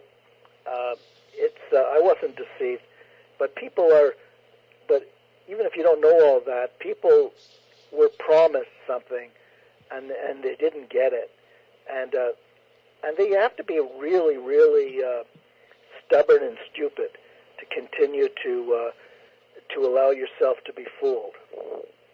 So yeah, I think people are waking up. I think it's going to grow and grow.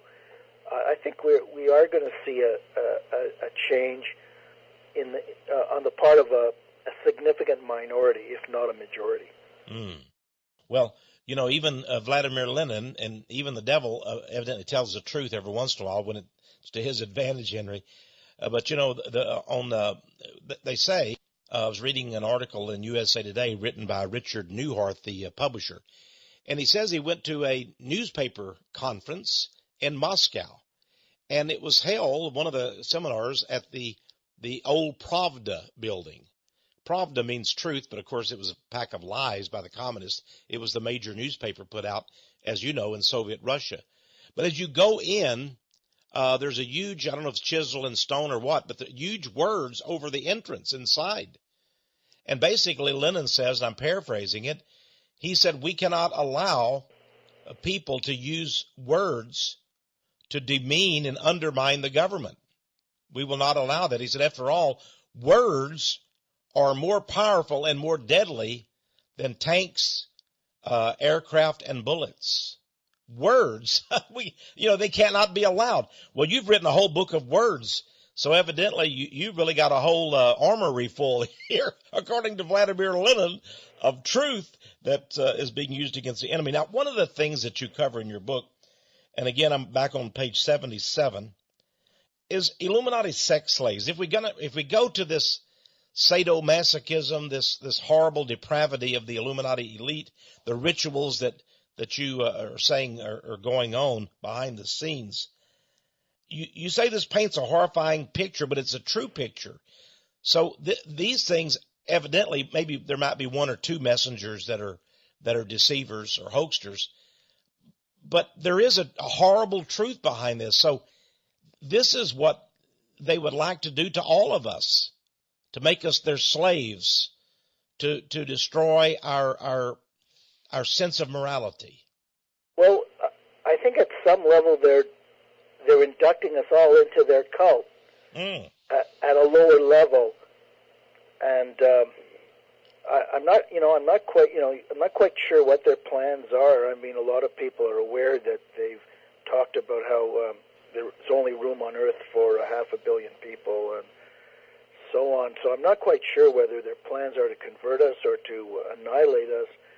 I think converting is more likely because annihilating that would involve a loss of property on their part, because their wealth is dependent on a robust demand, and if everyone's killed off, there wouldn't be much of a demand. In any case, that seems to be the direction. They seem to be inculcating us with their values, and their instrument is the mass media and television and movies. I mean, I'm 60, but things I see on television 10 years ago would be considered obscene, or 10, 15 years ago, obscene, and now it's just taken in stride.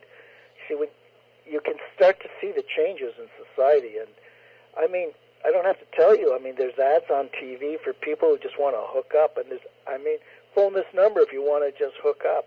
And in fact, dating is now obsolete. People just go out in groups and then they hook up, and there's no such thing as courtship and marriage. I mean, these changes are radical, and they've all taken place over the last 20, 25 years. So if you have a larger perspective, you can see how we're headed in the wrong direction. We're going downhill fast.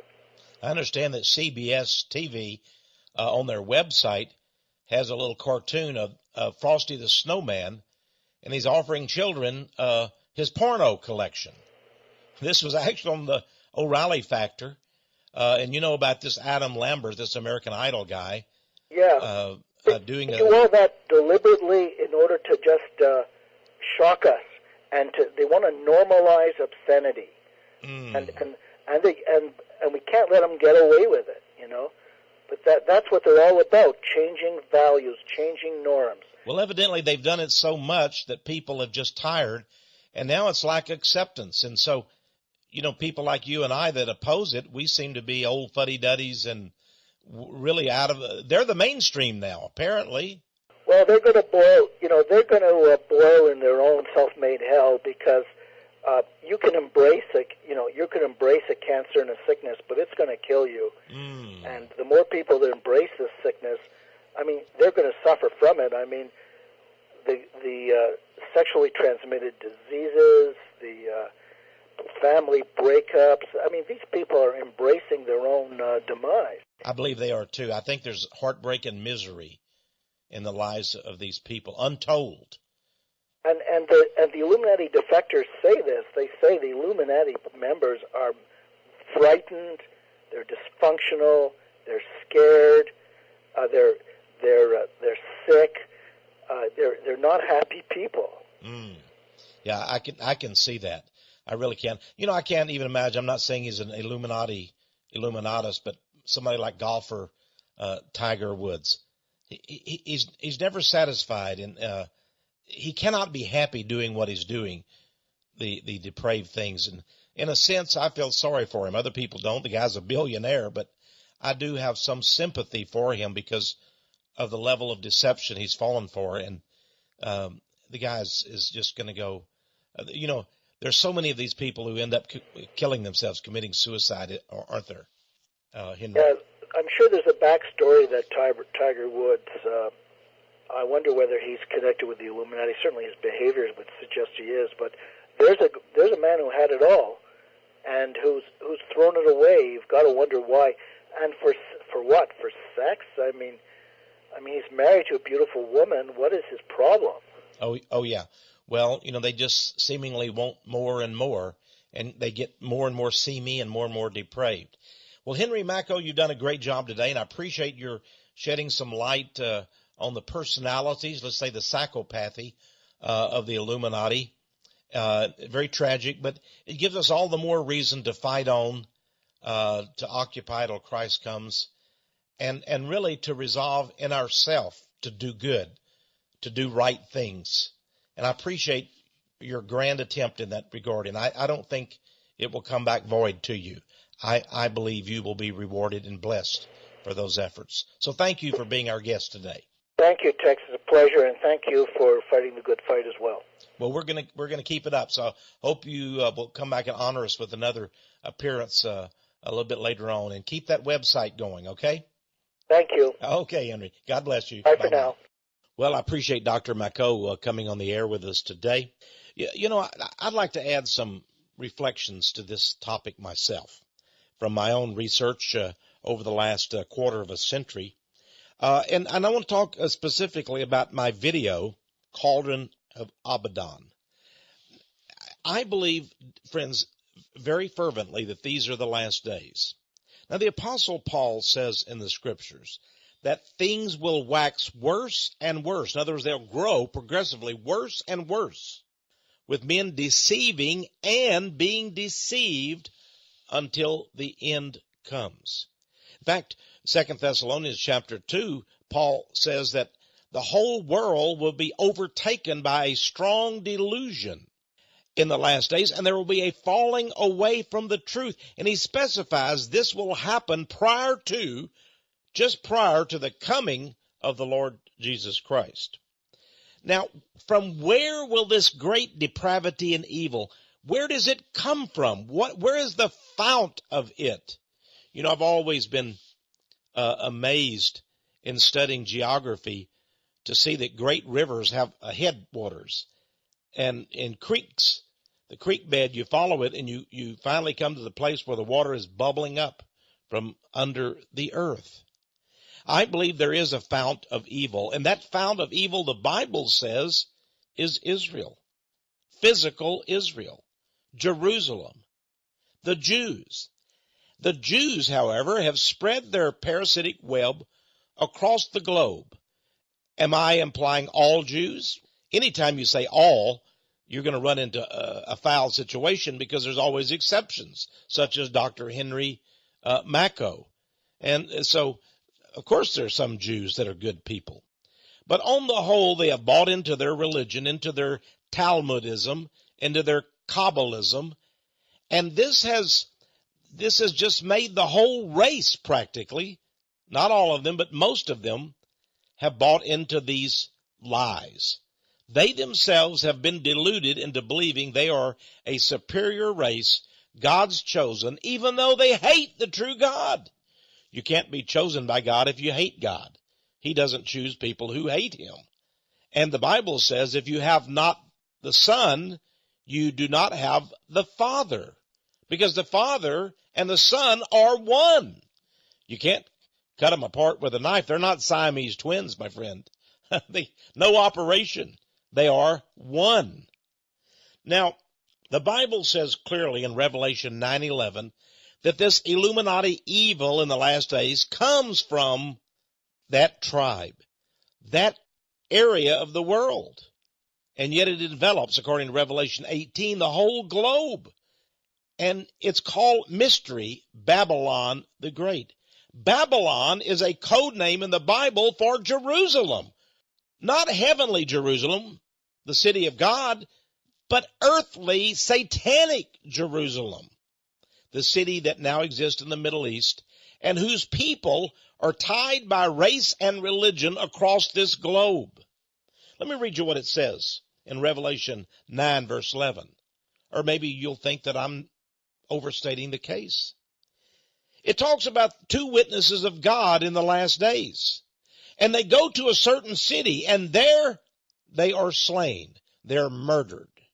And the Bible says in Revelation 11:8, let me start with that, it says, and their dead bodies, that's the bodies, the two witnesses of God, evangelists of God, shall lie in the streets of the great city, which spiritually is called Sodom and Egypt, where also our Lord was crucified. Jerusalem is that city, on a hill overlooking the city, to be exact. Golgotha, our Lord was crucified. That's the great city. And God himself in Revelation chapter 11 verse 8 says, spiritually, this city is called Sodom and Egypt. Sodom, the very font of great sexual sin and hedonism. Egypt, false worship of Lucifer, the sun god, was conducted. Now you have a combination of immorality and false religion. And from where does it come out of? That's right. That same city where Jesus was crucified, Jerusalem in Israel. And who rules over these people who, in their audacity, dare to kill the very witnesses of God? Revelation 9:11 tells us the answer. It says, and they, that's the residents, that's the evil, it first comes up out of the pit of hell and possesses the people of this great city, and they had a king over them, which is the angel of the bottomless pit, whose name in the Hebrew tongue is Abaddon. Now, friends, Abaddon literally means the father of Dan, the tribe of Dan. And I believe from that tribe, the evil spreads throughout the Jewish nation. And that's why I call this video, this VHS or DVD documentary, The Cauldron of Abaddon. It's the witch's brewing pot of this king of evil, the angel of the bottomless pit, whose name is Abaddon. You know, I've written about this before. And in my book, Conspiracy World, I believe I have an article in it. If not, well, I've got other things that will tell you about this city. The fact is, did you know that Israel tops the world in school violence? Did you know that Israel and the Jews are racist? Yes, they're racist. And even their holy book, so-called, the Talmud, allows them to be racist and haters of the Gentiles. Did you know that Jews in Israel, many of them, most of them, despise Jesus Christ? Right now there's a controversy going on in Israel because Christians are physically being spat upon. They walk down the street, and if somebody knows them as a Christian, the Jews come up to them and spit right in their face. Happens all the time. And the police never arrest these people or never punish them. Here's something else interesting. Did you know that pedophilia among Jewish rabbis and Jewish homosexuals is rampant? We've heard all about the Catholic priest, but how many people know, other than the Jews themselves, that there is more pedophilia, homosexuality, and sexual depravity among Jewish rabbis than among all the priesthood of the Catholic Church? By the way, you can read about some of this in the Jerusalem Report, which is a magazine, a publication that I get.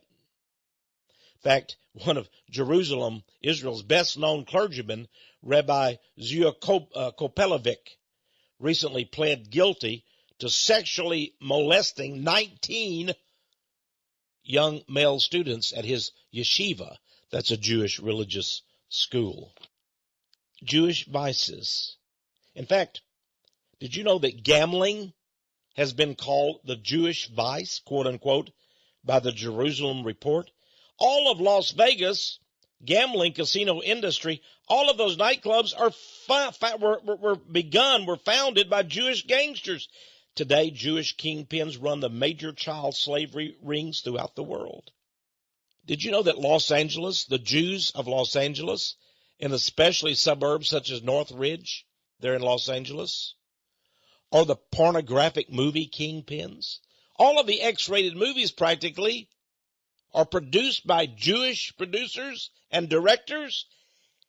And, you know, the top male star, I was watching him actually being interviewed on a news program.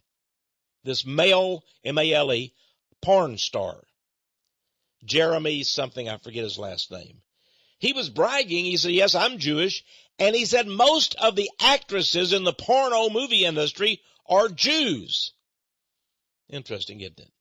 Most of the women who are the porno actresses are Jews. It only makes sense, dear friends. Now, what does the Bible say about these things? It says, come out of her. Sodom and Egypt, that's Israel, that's the Jewish religion. Friends, to be a Judaizer is to be a Judas goat. And today in many evangelical churches, Pentecostal, Holiness, Foursquare Gospel, even the Southern Baptist, they are nothing but a bunch of Judas goat Zionist supporters, supporting the devil's foul religion, Judaism, even over their own Christian faith. Which leads me to ask the question, are they really of the Christian faith? Can it be? I don't think so. In so doing, in supporting the devil's people, the devil's religion, when God says, come out of her, come out of Egypt, in so doing, in sticking close to Zionism and to Israel and to the Jews' religion and morality, they stand in danger of joining her in her final throes of agony and despair. Friends, may God have mercy on the Illuminati, and may God have mercy on the deceived Christians who have been brought into the strong delusion of these last days and who are supporting the evil nature that's shown clearly in the Bible, in history, and in our present day reality. All I have to say is, Jesus Christ, please come quickly. This is Texe Mars. You've been listening to Power of Prophecy today. We've been looking at the Illuminati. We've been looking at the Jewish nation and religion. We have shined the light of truth. And who is the very embodiment of that truth? Jesus Christ our Lord. Until next week, my friends, this is Texe Mars inviting you to tune in and discover the power of prophecy.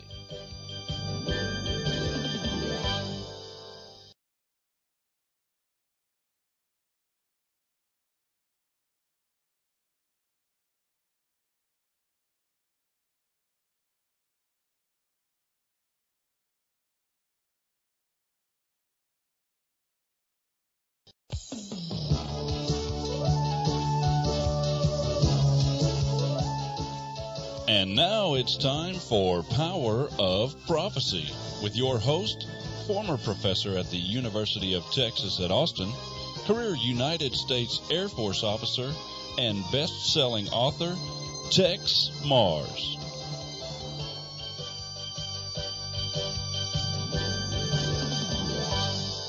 Hello, friends. This is Texe Mars, and welcome to another edition of Power of Prophecy. Well, today I've got a great guest for you. Good friend of mine from up Canada way, but we won't hold that against him here in the Republic of Texas, way down in southern United States. You know, some people call, if you're from Texas, you're from South America. But I guess that's a little misunderstanding of geography, isn't it? Well, Henry Makow, M-A-K-O-W, Dr. Henry Makow. By the way, his website is henrymakow.com. And maybe there's other ways to get a hold of Henry, because I know if you've never heard of Henry Makow or heard him talk or read his books and his articles and such, I know you're going to want to. He has a terrific website and all the time has articles. I go on there and I read it regularly because he's a commentator, sort of an analyst really, on social things, on the culture, on the feminist movement. I mean, he really is an ingenious, a brilliant individual. If you go on rents.com, for example, which is a great news site, I know Jeff thinks the world of Henry Makow, and there are many articles there periodically showing on rents.com from Dr. Makow. But most of all, we have offered here in Power of Prophecy Ministries the book by Dr. Makow entitled Illuminati, the Cult that Hijacked the World. Illuminati, the Cult that Hijacked the World. And by the way, we are still selling that, and later on, let's say about halftime on this program, we're going to give you an opportunity to order that book. But I have in my hand the brand new book by Dr. Henry Makow entitled Illuminati 2, Deceit and Seduction.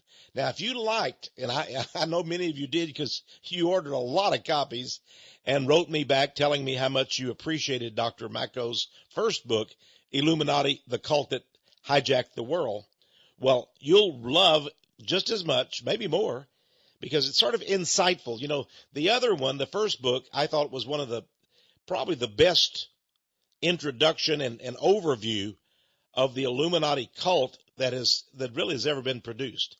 And I put my own books in that category. I don't like to, but probably if you wanted to know the whole scope of the Illuminati, I think Illuminati, the Cult that Hijacked the World, would be a great way to start. Then there's my books, of course, Circle of Intrigue, Dark Majesty, and others. But start with Henry's, because I think it's a tremendous book.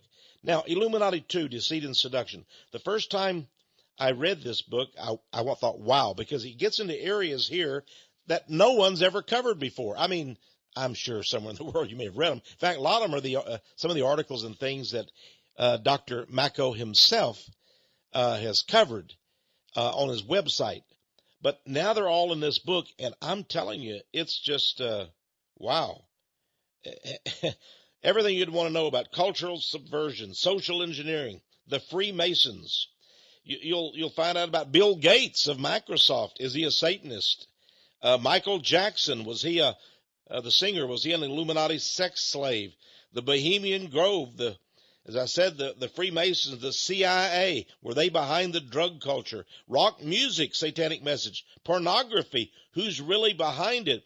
Zionism, communism, Judaism, Catholics, the Vatican, Rothschild, the Illuminati bankers. Dr. Henry even covers the Spanish flu. And a lot of people are worried about these vaccines. We're coming up on another flu season now. Then he has a lot of information about the Nazis, Hitler, Rudolf Hess. Then we go over to communism, Stalin, some hidden secrets. If you've heard about the Katyn forest massacre in Poland, that was initially blamed on the Nazis. Well, boy, do you ever have a surprise. This is an excellent, I just really enjoyed, I appreciated Henry putting that in this book. Does the Taliban over in Afghanistan, I actually worked for the CIA. Hey, see, there's so many questions here. We could take days, but I just want to, first of all, start by welcoming Dr. Henry Makow to Power of Prophecy. Welcome, my friend. Tex, it's an honor to be on your show, and I am really grateful for your interest in my work and for offering my books to your listeners. And I want to say that when I look at your books, I take my hat off to you. Like your books, like Codex Magica, just unbelievable. To me, you are the primary researcher in this field, and you've done the pioneer work. And I certainly am glad to support you in your work because I really respect you and your work. But you know, Dr. Henry, I hope you don't mind me calling you Dr. Henry. Not at all. You know, to me, one of the wonderful things about your work is that you dig and you look into culture. You look into television, into psychology, and it seems like we're being controlled. Is that what is happening? You know, you can study politics and economics, you know, in sort of what would you call it? Click-clack mechanical sometime, although I think that's the wrong way to look at it because you've shown us in Deceit and Seduction here a different way of looking at it. But evidently the Illuminati elite they've really affected all parts of our culture, and it really is into our minds, isn't it? Yeah. Let me begin by explaining why I called the book Illuminati Deceit and Seduction. Deceit and seduction, that's how the devil works, first by deceiving and then by seducing through various forms of bait, you know? And essentially, one of the points I make in this book is we generally think of evil as some kind of personal failure. We don't really think, you know, we don't really realize that our whole civilization is run behind the scenes in defiance of God. In other words, our whole civilization, Western civilization, is based on wresting authority from God and essentially giving it to ultimately the central bankers and their occult advisors. And so our whole civilization, and this is coming to a climax now, is Luciferian. It is behind the scenes. So we pay lip service to God, but in fact, the people who hold power are in revolt against God. And so this is a massive problem when your whole civilization has basically set out on the wrong foot and set out on the wrong path. So I cover that in my introduction, and then I go into some of the various aspects of this problem. I think I've stunned you into silence there. No, I'm waiting for. I'm interested. I'm waiting for your next statement here. You got my interest up. Well, so it's really a pathology of society. It's like a disease, a psychological disease that's spread by these evil agents, and it sort of overtakes us all. They may be parasites, but we're the ones that are infected with it. That's right. This is becoming more obvious now that we seem to be in the climactic phase of this centuries-long conspiracy. But culture is basically a process of taking over our souls and minds and enslaving us to these occult elements and their god Lucifer. And all of culture is really, modern culture especially, is devoted to alienating us from God, alienating us from ourselves, and enslaving us to Lucifer and his agents, who are the central bankers, who use their control of the nation's credit to create a new world empire devoted to Lucifer. You know, Henry, Satan in the wilderness with Jesus offered him all the kingdoms of the world. Obviously, they were his to offer. You know, the Apostle Paul says in the Bible that Satan is God, small g, you know, whereas God is God of the universe, our great Lord and Savior. But Satan, for whatever reasons God has allowed it, is God of this world, of this, you know, this territorial area, you might say. And Jesus told Pilate, my kingdom is not of this world. So you've defined a world, you defined the Illuminati as a cult that hijacked it. And this, in this world, a world full of deceit and seduction, then belongs to Satan. And I believe that is absolutely true, and it's biblical, and it's a great warning. Now, on the cover of your book, you have a statement by the United Kingdom, Great Britain's Minister of Defense. And maybe you can read that to the folks here. I think this is sort of the key to your whole, I don't want to call it a thesis, I think it's a proven fact. But Mr. Healy, talking about world events, and maybe we can discuss that, if you don't mind. Yeah, well, this statement I put the statement on the cover of both my books. It's world events do not occur by accident.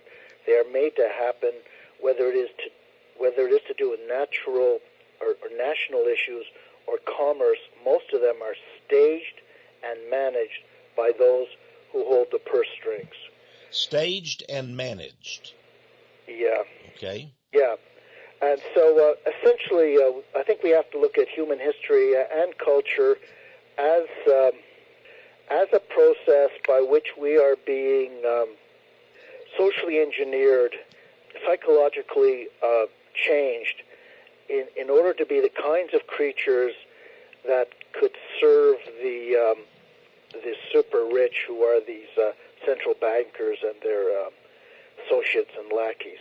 And so most wars, you know, I mean, this is a huge topic, but I try to provide information that supports the view that most wars and revolutions are devoted to destroying our morale, destroying our natural leadership, and generally debasing and degrading humanity down to the level of a domestic animal, so we can better serve the Illuminati, who are these Masonic, often Jewish bankers.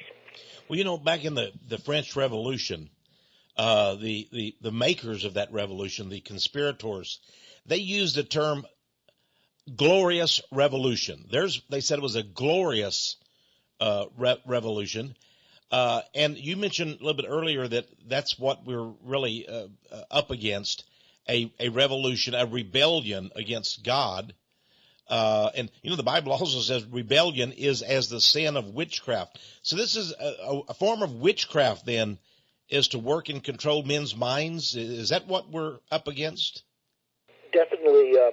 There's an essay called The Red Symphony, which is in my book, my very first book, Cruel Hoax, which makes it absolutely clear that revolution, the true meaning of revolution, is rebellion against God. And that's the true meaning of the Russian Revolution and the French Revolution, and I suspect even the American Revolution, that these were all put in place in order to empower certain people, in order to further the Luciferian agenda, the Satanist agenda on earth, and at the same time destroy opposition to it.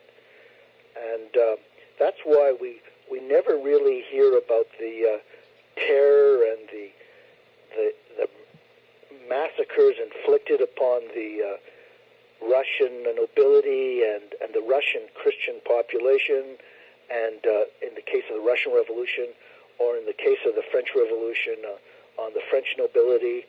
We never hear about that because the victors write the history. But in fact, mankind is, unfortunately, power is in the hands of active Satanists, and they are taking us down their path. Unfortunately, it's not a happy outlook, but at least if we're aware of it, we can live our lives accordingly and not be influenced by this trend, because it's a battle for our minds.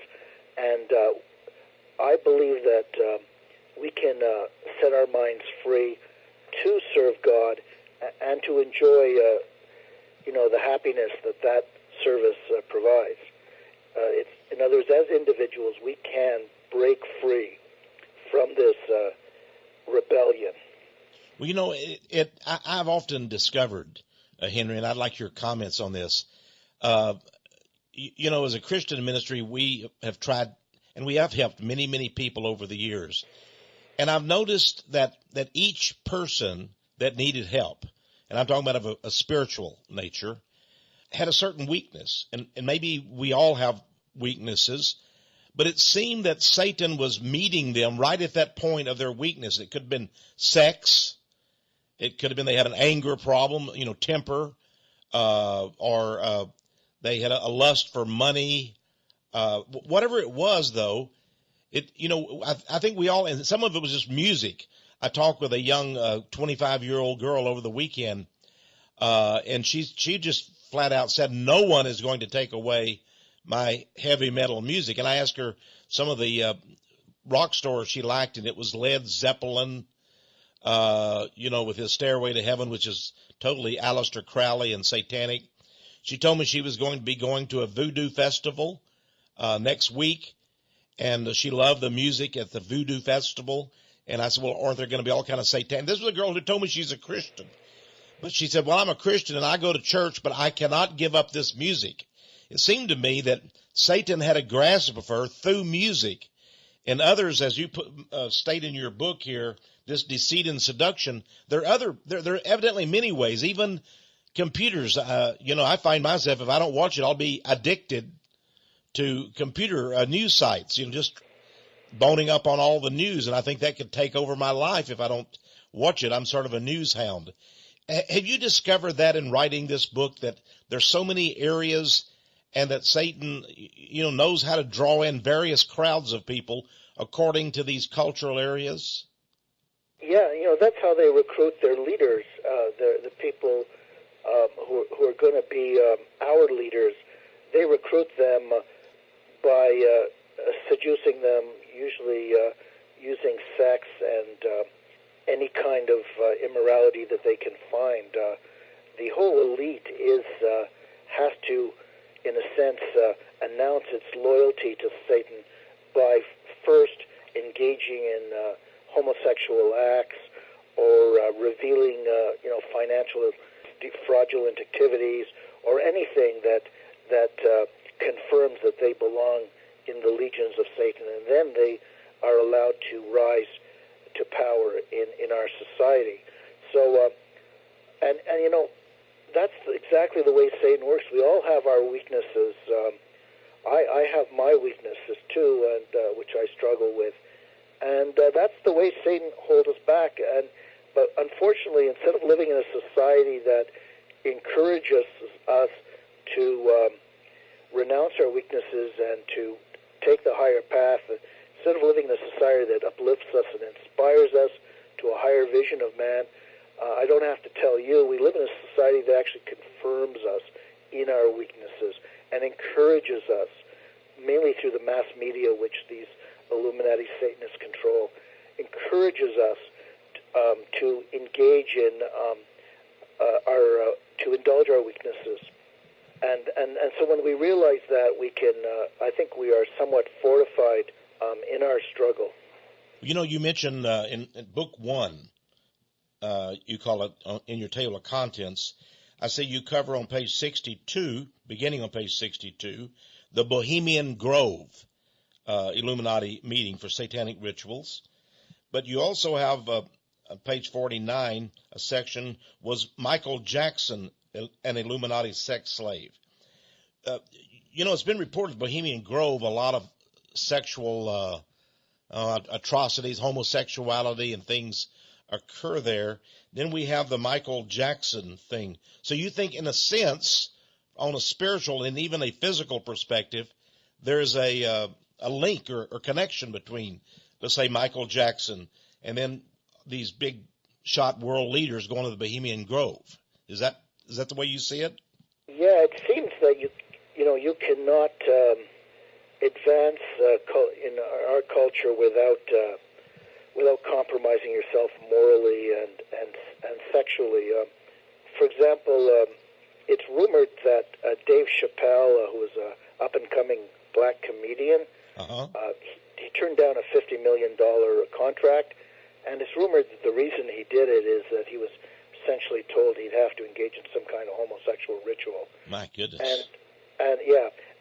So that seems to be the pattern. There's that wife of the Marine colonel, I forget her name, starts with G. She's got tapes on the internet, interviews with her on the internet, talking about how all the upper echelon of the American military and the Marines have to engage in these homosexual rituals. They're all patterned on the kind of skull and bones initiation rituals. They're all patterned on Freemasonic initiation rituals. Essentially, you have to compromise yourself morally and physically in order to be allowed to participate in the running of this planet. And that exemplifies the fact that our planet is actually consciously and deliberately devoted to evil, but all that is disguised by an apparent, idealism, which is all just window dressing in order to disguise the reality. And all these leaders talk in the most highfalutin terms, and they do a good job of disguising their real intention, and that's possible because many of them apparently have had their minds shattered into various compartments, so they can be 3 or 4 or 5 different people and not even know that they are being deceptive. One of the things you talked about in your first book, Illuminati, the cult that hijacked the world, and even in this one, you talked about the Zionists and satanic Jews. You mentioned the Sabbateans. Now, correct me if I'm wrong, but the Sabbateans seemed like had a little bit of that, a whole lot of that philosophy where they believed that a man could not be holy until he had totally given over to the dark side. So they would be like a combination, black and white, dark and good.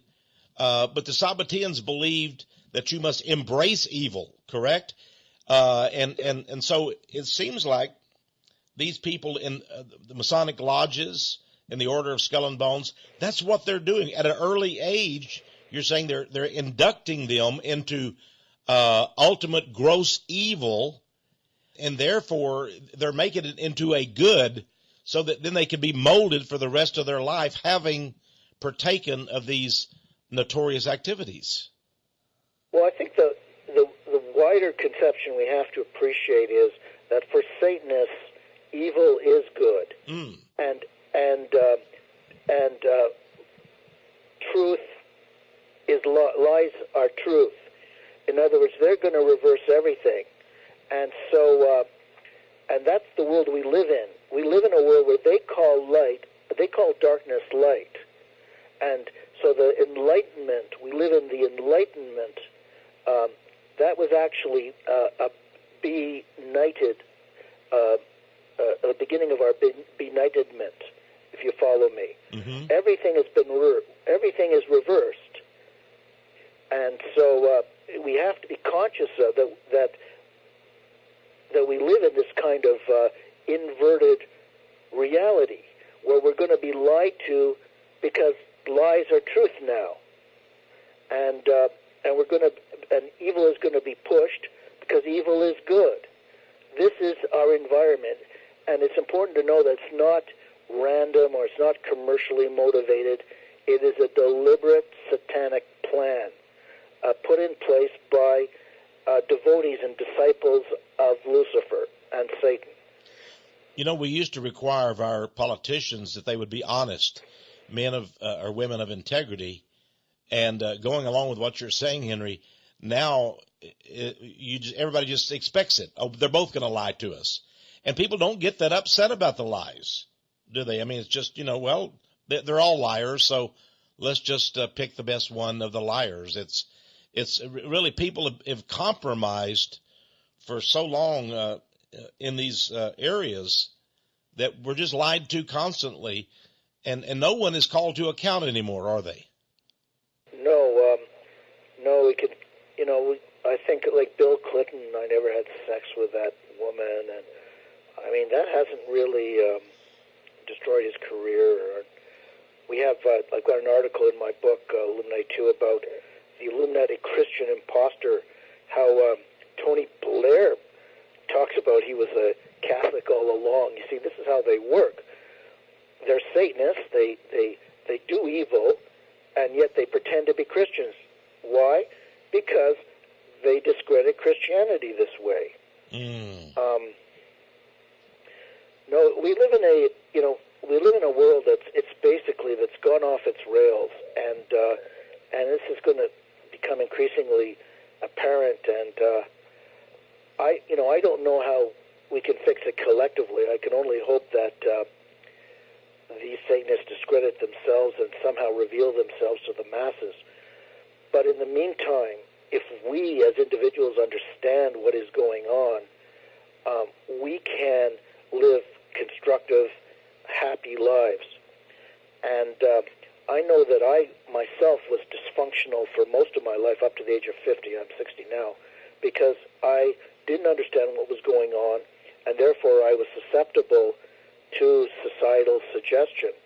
And in other words, I was controlled by them, and they are going to make you dysfunctional.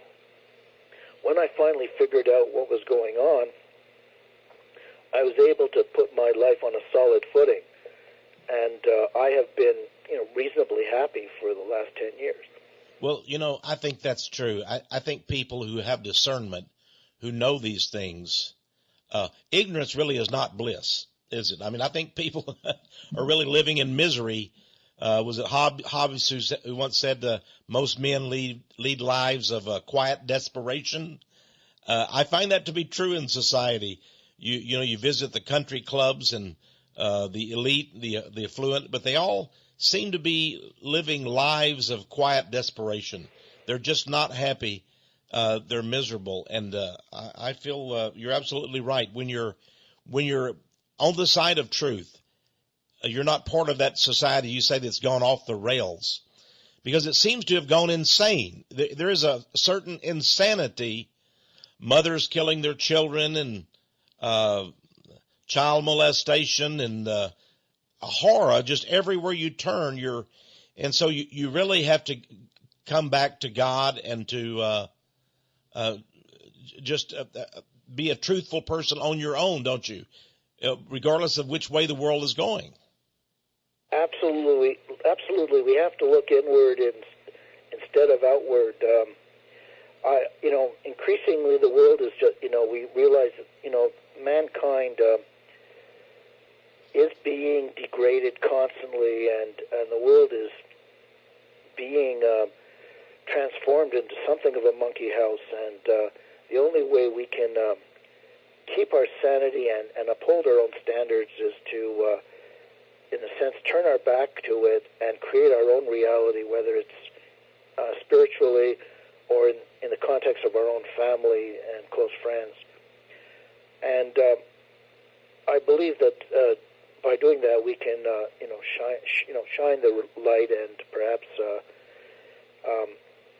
save some other people too. At least work out our own salvation, as the Bible calls it. Henry, we're going to take a quick break here. Folks, stay with us. I've got Dr. Henry Makow. Now, we've been talking sort of an overview of things. When we come back, we're going to talk about Lucifer. Is he the god of Judaism? We'll look at, all kind of things. Are you and I anti-Semitic? We'll get into the Nazis and the Stalinists, pornography, rock music. Hey, let's make a lot of people angry. I'm Texe Mars. You're listening to Power of Prophecy. My guest today, Dr. Henry Makow, author of the exciting new book, and it really is exciting, Illuminati 2, Deceit and Seduction. Stay with us. We'll be right back. Texe Mars back with you again. Hey, I want to tell you how to get Dr. Henry Makow's new book, Illuminati 2, Deceit and Seduction. Everything you'd want to know in here about the Freemasons, the Boy Scouts, Is it a model of Masonic subversion? The Boy Scouts? Well, it's been my experience and knowledge that's so, but now Dr. Henry Makow actually talks about even the Boy Scouts in this book. Is the Pope really a Catholic, or is he part of the Illuminati conspiracy? Bill Gates, Michael Jackson, the pedophiles, Vladimir Putin. Dr. Makow says he's not going to jump on Putin's bandwagon. Maybe we'll ask him about that. The CIA, the drug culture, pornography, rock music. My goodness, there's so much here, just amazing things. Big Pharma, the pharmaceutical companies. We go to the crypto Jews and Lucifer, Judaism, anti-Semitism. We go all the way, of course, to a whole lot of stuff in here. Hidden history seems to be something that Dr. Makow specializes in. You'll want to know for questions. Was Martin Bormann a Rothschild agent? Hitler, Rudolf Hess. Who was Rudolf Hess? Hitler's deputy. Why did he fly off to England right as things were cranking up the beginning of World War II practically? There's so much here. Stalin's complicity. Really, was communism a Judaic plot? And much more. Even Che Guevara, Fidel Castro. This book is an outstanding book, and I hope you'll order this book. And I know the first thing you're going to do, you might want to take a whole day off from work and just stay home and read this book. I hope you get it on a Friday afternoon so you won't miss work. You can read it over the weekend, as I did when I got it. I couldn't wait to sit down and start reading Henry Makow's book. Illuminati 2, Deceit and Seduction. Now, we have this first book, Illuminati, the Cult That Hijacked the World, and each of these books is $20. $20. Two very unique, outstanding books. I highly recommend each one. If you don't have the first one, I would order both of them as a set. That would be $40 total for both books. Now, when you order, please add $5 shipping and handling for each book. Okay, a total of $25 for either Illuminati 2 or just call the first book Illuminati the Cult. Illuminati the Cult. That would be the first book. Or the second book of Dr. Makow's, Illuminati 2, about deceit and seduction. It's the one I have in my hands right now. Just an outstanding book. And I love the way Henry writes. He's a person that seems to be able to get a whole paragraph in one sentence. And I wish I had that ability to do that. Illuminati 2. If you've already got Illuminati, the Cult That Hijacked the World, great. Then you'll want this one to go along with it, a companion, but much more. It's not just a book that, well, he had more material and he make it into a second book. This has original, new information. In fact, it's stuff you're not going to find in any other book. And I know just about every book that's out there on the subject of conspiracies, the New World Order, the Illuminati and such.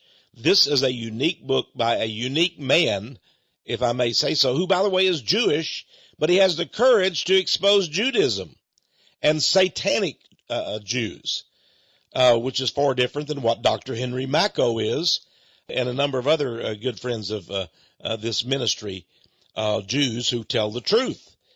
And, boy, you just don't have any problem with that, and Jesus Christ doesn't either. He was the master truth teller. Well, each book, $20, and then add $5 shipping and handling. Here's how to get either one of these books, Illuminati the Cult or Illuminati 2, the newest book by Dr. Makow. Simply phone us toll-free, 1-800-234-9673. That's 1-800-234-9673. You can also go to our website, powerofprophecy.com. We're going to have an ad right on the very front, our home page. You'll see a display ad of Illuminati 2, Deceit and Seduction.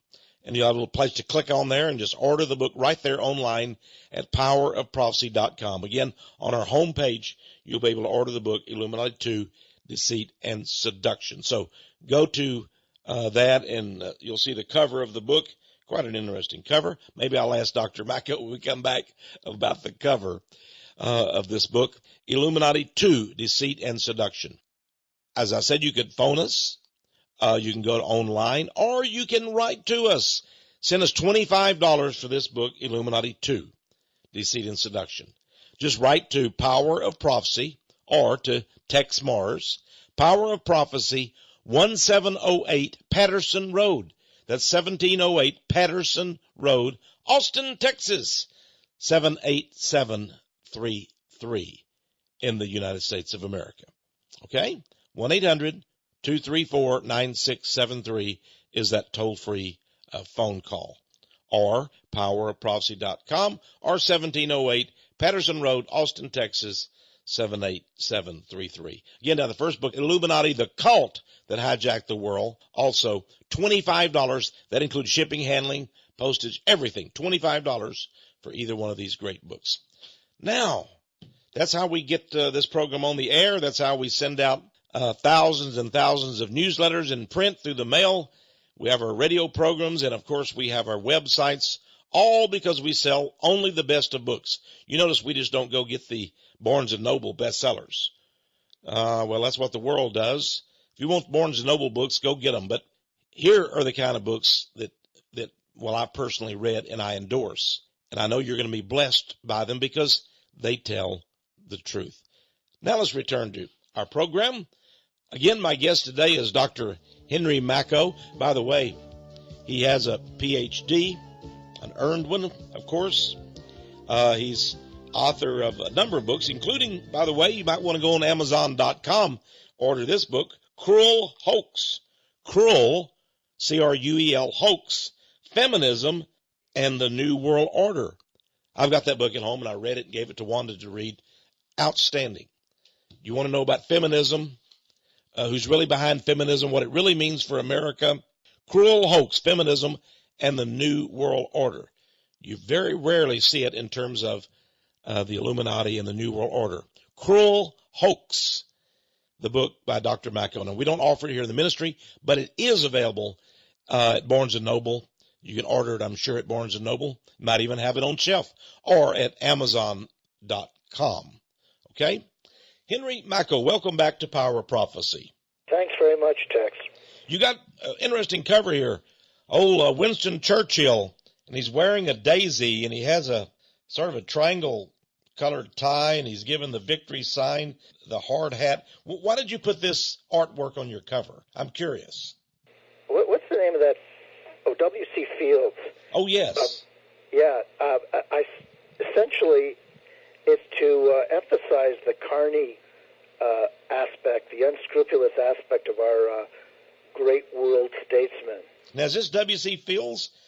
He does look like W.C. Fields and Winston Churchill. That's what we did. We I saw a picture of Winston Churchill. It looked a lot like W.C. Fields to me. So I essentially got my designer to Photoshop W.C. Fields' costume onto Winston Churchill to give a sense of the duplicity. And, there he is holding up his victory symbol, V for victory. That meant V for victory to the poor people who fought and died in that war. But really, Tex, you know better than me that that's an upside-down cross. And he was really signaling his loyalty to the long-term Luciferian agenda of the New World Order. V being the upside-down cross. So that's why I put it on the cover. The sense of deceit. It's actually been very effective. People really like it. Oh, I think so too. You got the daisy. The ancients worshiped the great sun god, and this is like a symbol of that. And then that little tie there, that cravat or a tie in the form of the triangle. There again, the unholy trinity. Satan has this counterfeit. There's so much there, and I think I can't remember all the meaning of it, even the top hat of W.C. Fields and Winston Churchill, there's a meaning, and they still wear the top hat in some of the Masonic rituals, don't they? Yeah, good point. So I think even there, you've got all these symbols right on your on the cover, as well as the triangle with the all-seeing eye up there in the name of Illuminati. Okay, well let's talk something. You are Jewish. I guess my folks say I'm sort of a mixture, but mostly Scottish. But I don't have any problem with exposing the Scottish Rite. even though I'm Scot, and you don't seem to have a problem exposing the Jews, even though you're of Jewish extraction. Why is that? What goes through your mind? You know, I'm glad you asked me, Tex, because I want to talk about that. I'm the typical assimilated Jew. The vast majority, or at least the majority of Jews, as far as in my understanding, throughout recent history, have wanted to be assimilated. What does that mean? Essentially, we wanted to adopt what was the mostly Christian culture of the countries in which we live in Western Europe and North America. I admired the Christian values, and I wanted to assimilate, not necessarily become a Christian, but certainly to be a part of the society in which I lived and to contribute to it in a positive way. And I think that is the attitude of the majority of Jews. We want to assimilate. What most Jews don't realize is that the Jewish leadership, financial and political, and a vast number of Jews, we don't realize that they're Sabbateans. They're essentially Satanists. We don't realize it. And as a result, they've been manipulating the other Jews in order to attain their satanic goals. And there's evidence that, in fact, they put the Nazis in power, and they're responsible for killing all the Jews who wanted to assimilate. And the ones they didn't kill, they scared them into going to Israel and setting up their Sabbatean state there in Israel. So there's an example of how these Sabbatean satanic Jews manipulated and slaughtered the Jews that wanted to assimilate. So there is this dichotomy in Judaism, in the Jewish people, that even Jews are not aware of, because they continue to be manipulated by their Sabbatean leaders. Here in the United States, and I know it must be true in Canada if this is what you're talking about, there are so many Jews that I've met and that I read about, and I see, their essays and their columns and such. Many of them are columnists, talking heads on TV, and they've lived here all their lives. Their parents are here, their grandparents, and they seem to be assimilated, but they put Israel first. And it's sort of like, we'll vote for whatever politician is good for Israel. We'll do whatever is good for Israel. And I can't figure that out, because for the life of me, as an American, a citizen of the United States, I don't want to discriminate or harm any nation on earth, but I'm not going to vote for somebody because he's good for Scotland. I'm Scottish, but hey, I want somebody who's good for America and our people, while not harming anyone else, if possible. Is that sort of the way you feel? I mean, what goes in the mind of Jews? Is it because of their religion? Because a lot of these people are secular Jews. They know nothing about the Talmud, and yet they seem to put Israel first in foreign policy and everything. And if you say one bad word about the Judaic religion or the Jewish state, I mean, they just come out with this, you're an anti-Semite, when you're thinking, what's going on here? Okay, let me answer, Tex. I don't want to excuse their behavior, but just so you understand it, Jews from a young age were brainwashed with this notion that, look what happened in Germany. They were all rounded up and exterminated. We need a haven where, in case this happens again, we can, we'll have a place where we'll go, where we'll be the majority, where we won't be slaughtered. So essentially, this was a mind control manipulation by the Illuminati in order to manipulate Jews. So this is why they're so fanatical. They've been brainwashed, and as it says on the cover of my book, the Illuminati make world events happen. World events are staged and managed by those who hold the purse strings.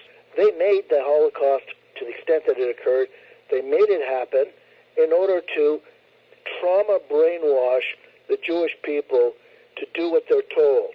And I think you're really, you have great insight there, Dr. Henry. You know, the Protocols of Zion, without discussing the merits of the Protocols of Zion book itself, it says in the Protocols of Zion that we use anti-Semitism for the management of the lesser brethren. So I guess the lesser brethren are those who are just the average Jewish person, and they actually use anti-Semitism as a psychological tool to stir them up, to frighten them, and really to make them sort of it's us against them, the Jews against all Gentiles. Absolutely, Tex. And there's an article in Illuminati 2 which reveals that the famous Dreyfus case, which which created havoc in France for something like 15 years, and was a whole model of, how bad Jewish persecution is. The whole thing was staged by the Rothschilds. You'll have to read the article in my book. The whole thing was staged by the Rothschilds in order to make French nationalists look bad and Jews look good, and also make Jews think that they need to create this Rothschild country called Israel, and that's where Herzl first got the idea, there's all this anti-Semitism. See, what Jews don't realize is that their leaders are plotting against the whole world. Their leaders are trying to enslave the whole world, and they're going to offload the blame on the innocent Jews who don't even have a clue about this agenda. Well, I think you're so right, and the same thing goes for blacks, Hispanics. It's just turning one race against another. And so, Henry, I want to appeal to people out there. Look at Jews as human beings. Differentiate the same thing, blacks and Hispanics, and don't let us. I'm Caucasian, white, Gentile, but I don't want to be used for the same purpose and inspired to hate Jews because they're Jews. You see, then in effect they're controlling me. There is only one enemy, and that's the Illuminati, the central banking cartel, the Rothschilds and the Rockefellers, and the people that work for them. Unfortunately, that's a large number of who is successful in our society. They control the cartels, the media cartels, the pharmaceuticals, the defense. They control the politicians, and that's my second point. It's not just American Jews that they're instrumental who support Israel, which is unforgivable. But damn it, it's the American government that's doing it. Oh yes. Well, the Jewish lobby in America, no one can deny that they control our Congress, and now with Obama, even the White House. Although have you seen these signs that it appears Obama is rebelling against his makers, so to speak, just a little bit? Yeah, I know you. I noted you wrote about that, and I hope you're right, but it sounds a little too good to be true. Yeah, well, it does, and I'm watching it very carefully. That's because as I said, we'll see in coming weeks whether these reports are true, and even if they are true, the Jewish powers have such influence that they may sort of bolt him back into line again, But we will see very soon. Now, there's there's an interesting story out of an interview with a Democratic insider. I don't know if you saw it, but he's basically saying that Obama, loves campaigning, but he doesn't like being president. And Obama spends a lot of his time watching sport, and he just really isn't cut out for being the president. His heart isn't into it, and I sense that this is not a man with a vision. This is this is basically a front man for the bankers, and I don't think he's got the backbone to actually bite the hand that feeds him. They've got Larry Sinclair's phone number on their speed dial. Obama has too much dirty laundry in his cupboard to ever try to take an independent path, I'm afraid. I think so too. And of course, that birth certificate alone could undo his whole presidency. The one they've been hiding for all these several years, Dr. Makow. Well, let's go into your book here. You know, one of the areas that I really appreciated, you have some heroic Jews. On page 154, you talk about Henry Klein, anti-Zionist martyr. Boy, what a hero that guy was back during the 1930s, standing up for freedom and liberty, the Constitution, against FDR, Bernard Baruch, and all of the Jewish powers. Absolutely. He's the kind of, Jew that I would inspire me and I'd model myself after. He was a truly courageous man. And of course, you won't find anything about him. It's just like Soviet Russia, where they cut out the picture of the people who, defy them. But luckily, we've got a nice article about him in my book and on the internet. Have you ever noticed, Dr. Makow, and I wish it were not so, but you live up in Canada, and you know how liberal and socialist everything Canada is, how Illuminists, let's just say they are. But in a fair world, a man like you who's invented the game of scruples with all of your credentials and now writing all these books, hey, they ought to have schools named after, Henry Makow High School and Henry Makow International Airport. You notice they don't do that. The Illuminati, they have the monopoly on all these. I know here in the United States, when you fly into Austin, Texas, you're flying into Barbara Jordan International Airport. Well, Barbara Jordan was a black congresswoman, a lesbian, pro-communist. You'll never see Texe Mars, Piper Cub Airport, let alone international. But we basically chose the wrong side, Texe, when it comes to worldly honors. That's true. I mean that in relation here to Henry Klein. I was really encouraged what you wrote about Henry Klein, and I just thought, man, this guy, they ought to name high schools after, they ought to name streets after Henry Klein Boulevard, but you won't see that, will you? No, and nor will you see a lot of American heroes honored like Henry Ford and Charles Lindbergh and Robert Edmonston, who also has an article in my book. The real American heroes are Robert Taft, Joseph McCarthy. They're all maligned because the country's owned and run by traitors, and so traitors get honored, like George H.W. Bush, who said, and I've got a quote by him on the back of my book, if the American people knew the truth about what we Bushes have done to this nation, we would be closed down, we would be chased down in the streets and lynched. Those are the people we honor. The Houston Airport named after H.W. Bush, and only traitors and criminals are honored in a society that is devoted to treason and criminality. Well, that is absolutely the truth. So we're really up against it here. You mentioned Lindbergh. The U.S. Postal Service has put out thousands of stamps, postal stamps. But the one that they refuse to have the image of is Lindbergh. There will never be or there has not been a stamp with Lindbergh's picture on it.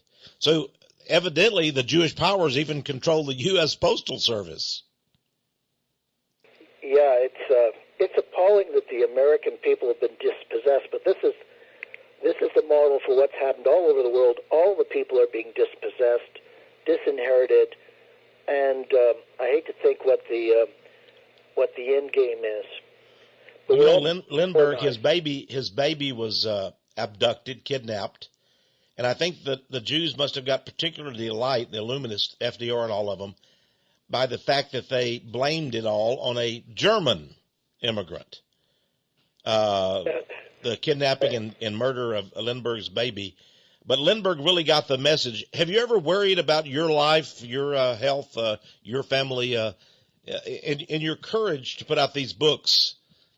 Does that ever bother you? Have you stopped to think about you have become a target? I think as long as we still have freedom, we better use it and use it as long as we have it. And I figure that I'm essentially too small to be of concern to them. My influence is much too small. I'm a gnat on an elephant, of literally no concern to them. I compare myself to Charles Coughlin, who is another great American hero. I don't have to tell you that he had a radio show that was listened to in the 30s. Millions of listeners. He got something like 300,000 or 400,000 letters a week. I mean, even they didn't kill. Another great American hero who they did kill, of course, was Huey Long. But getting back to Coughlin, I mean, here was a man that reached millions of people. I reach 20,000. You could put all my readers into a small town in Saskatchewan that you've never heard of. In other words, I try to keep it in perspective. They didn't kill Coughlin, who reached millions, and they basically shut him down. I don't, as you know. So they think maybe you're not that much of a threat yet. But you know, big things always have small beginnings, Henry. And I think this book, both of your books, have really planted seeds, and that's why I think they're going to be great, and causing people to know the truth. This war is a war for our minds and souls. They're Satanists. They want our soul. They want our minds, and so I'm fighting on that front, and I think that front is hardly the, it's not the thing they're most worried about. They're worried about armed insurrection. You know, evidently they are worried about armed insurrection. You know this thing in France where the people over there rioting in Paris, and evidently they claim that the fuel has been cut off.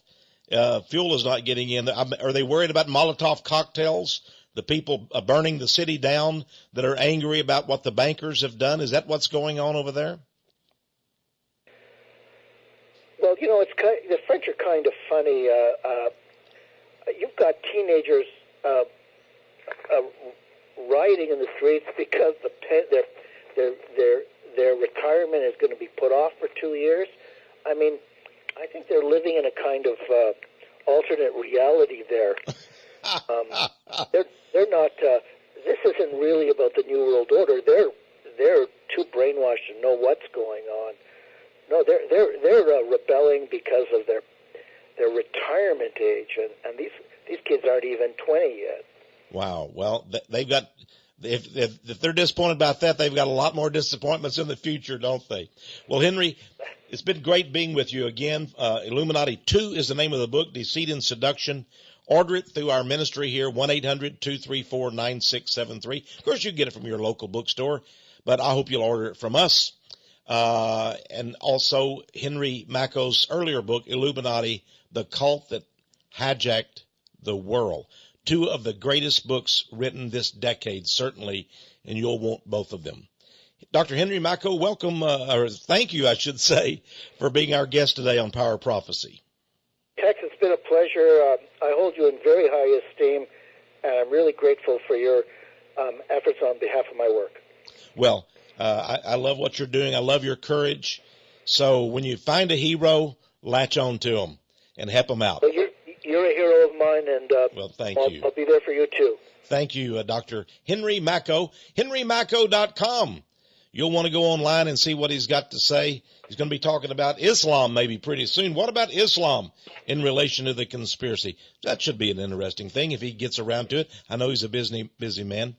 And I want to thank you, my dear friends, for tuning in again to Power of Prophecy. And it's my fervent hope and prayer that you'll tune in each week and discover the power of prophecy.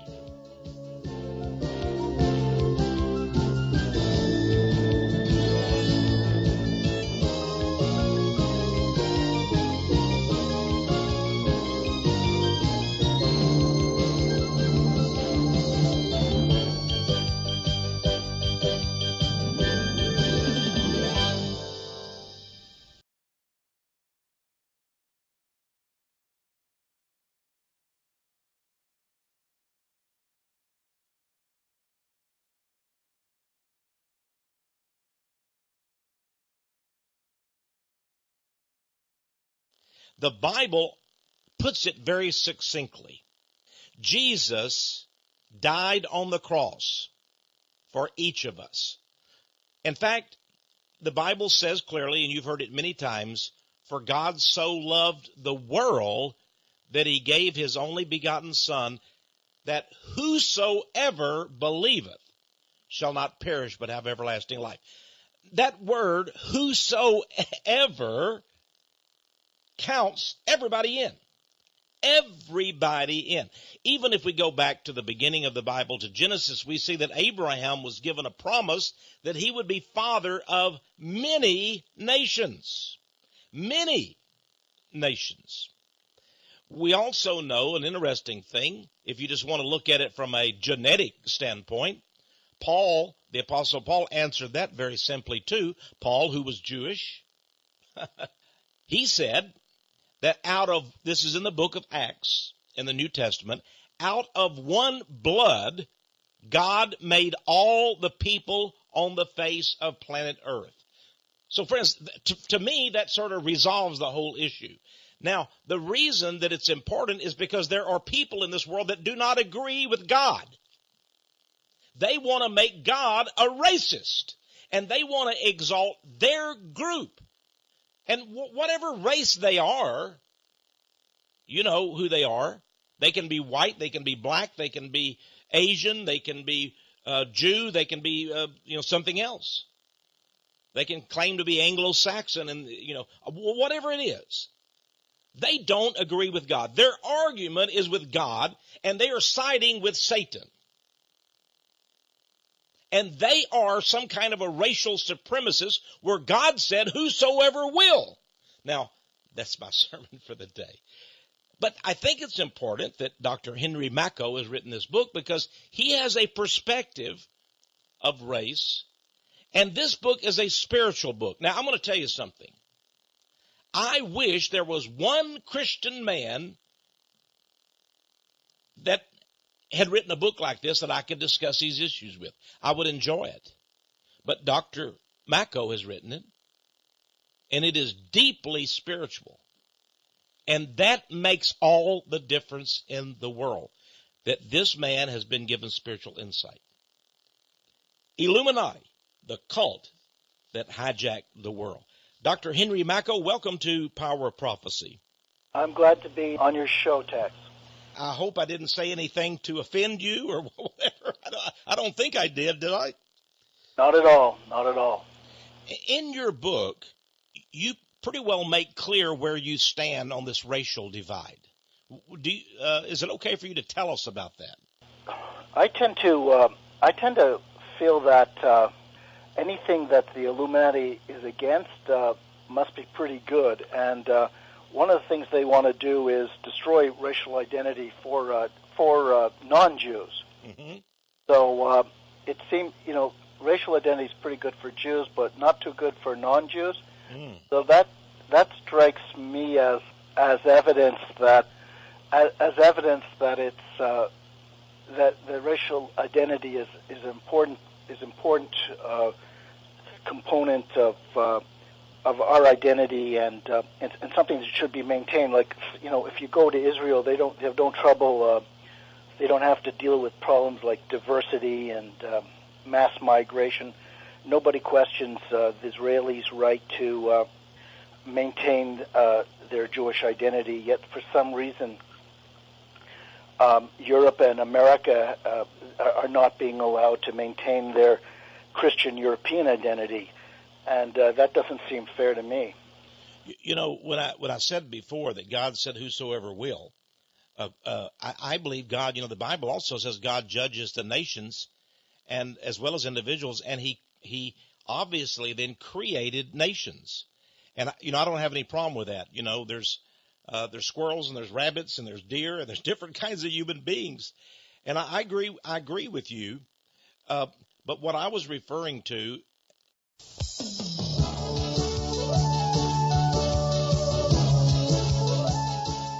And now it's time for Power of Prophecy with your host, former professor at the University of Texas at Austin, career United States Air Force officer, and best-selling author, Texe Mars.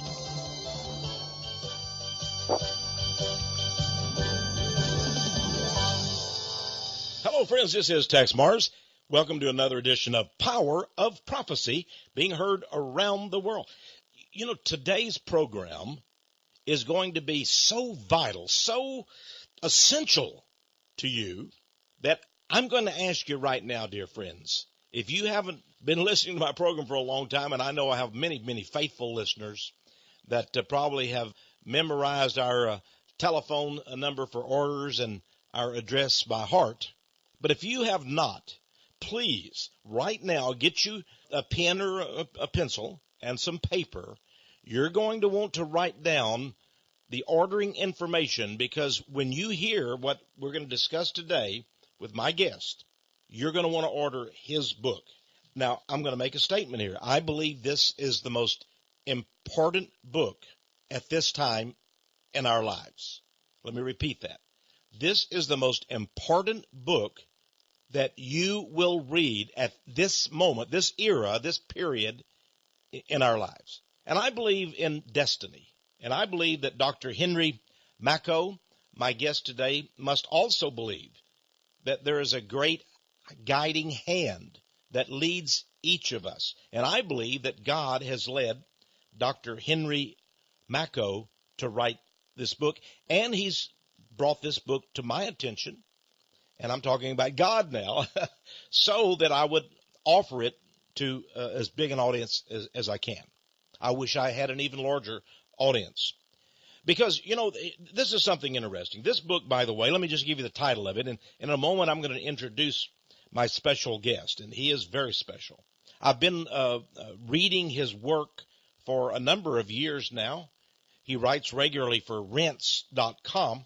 Articles, and they're some of the most insightful and discerning articles that you can read about culture, about society, about the way our minds are being shaped today by certain forces. The title of his book that he has written is Illuminati, the Cult That Hijacked the World.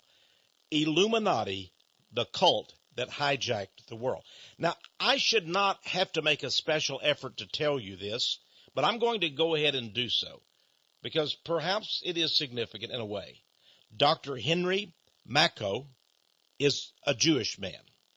Now, to me, and I'm going to ask him what it means to him. He explains it exactly in the book, what being a Jew means. But there are many today that ask, is this a Jewish conspiracy?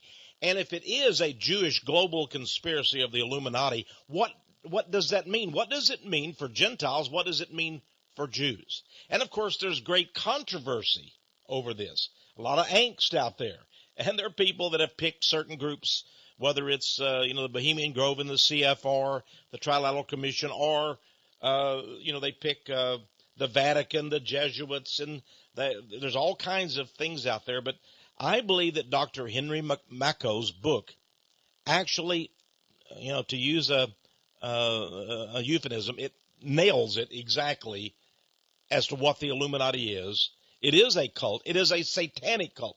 Now, why is it important that a Jew has written this book?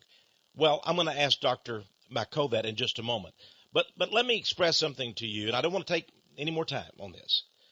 But those of you who have listened to this radio program, or have gotten my books, my audio tapes, CDs, DVDs, and so forth, realize that we have a overruling philosophy in this ministry, Power of Prophecy.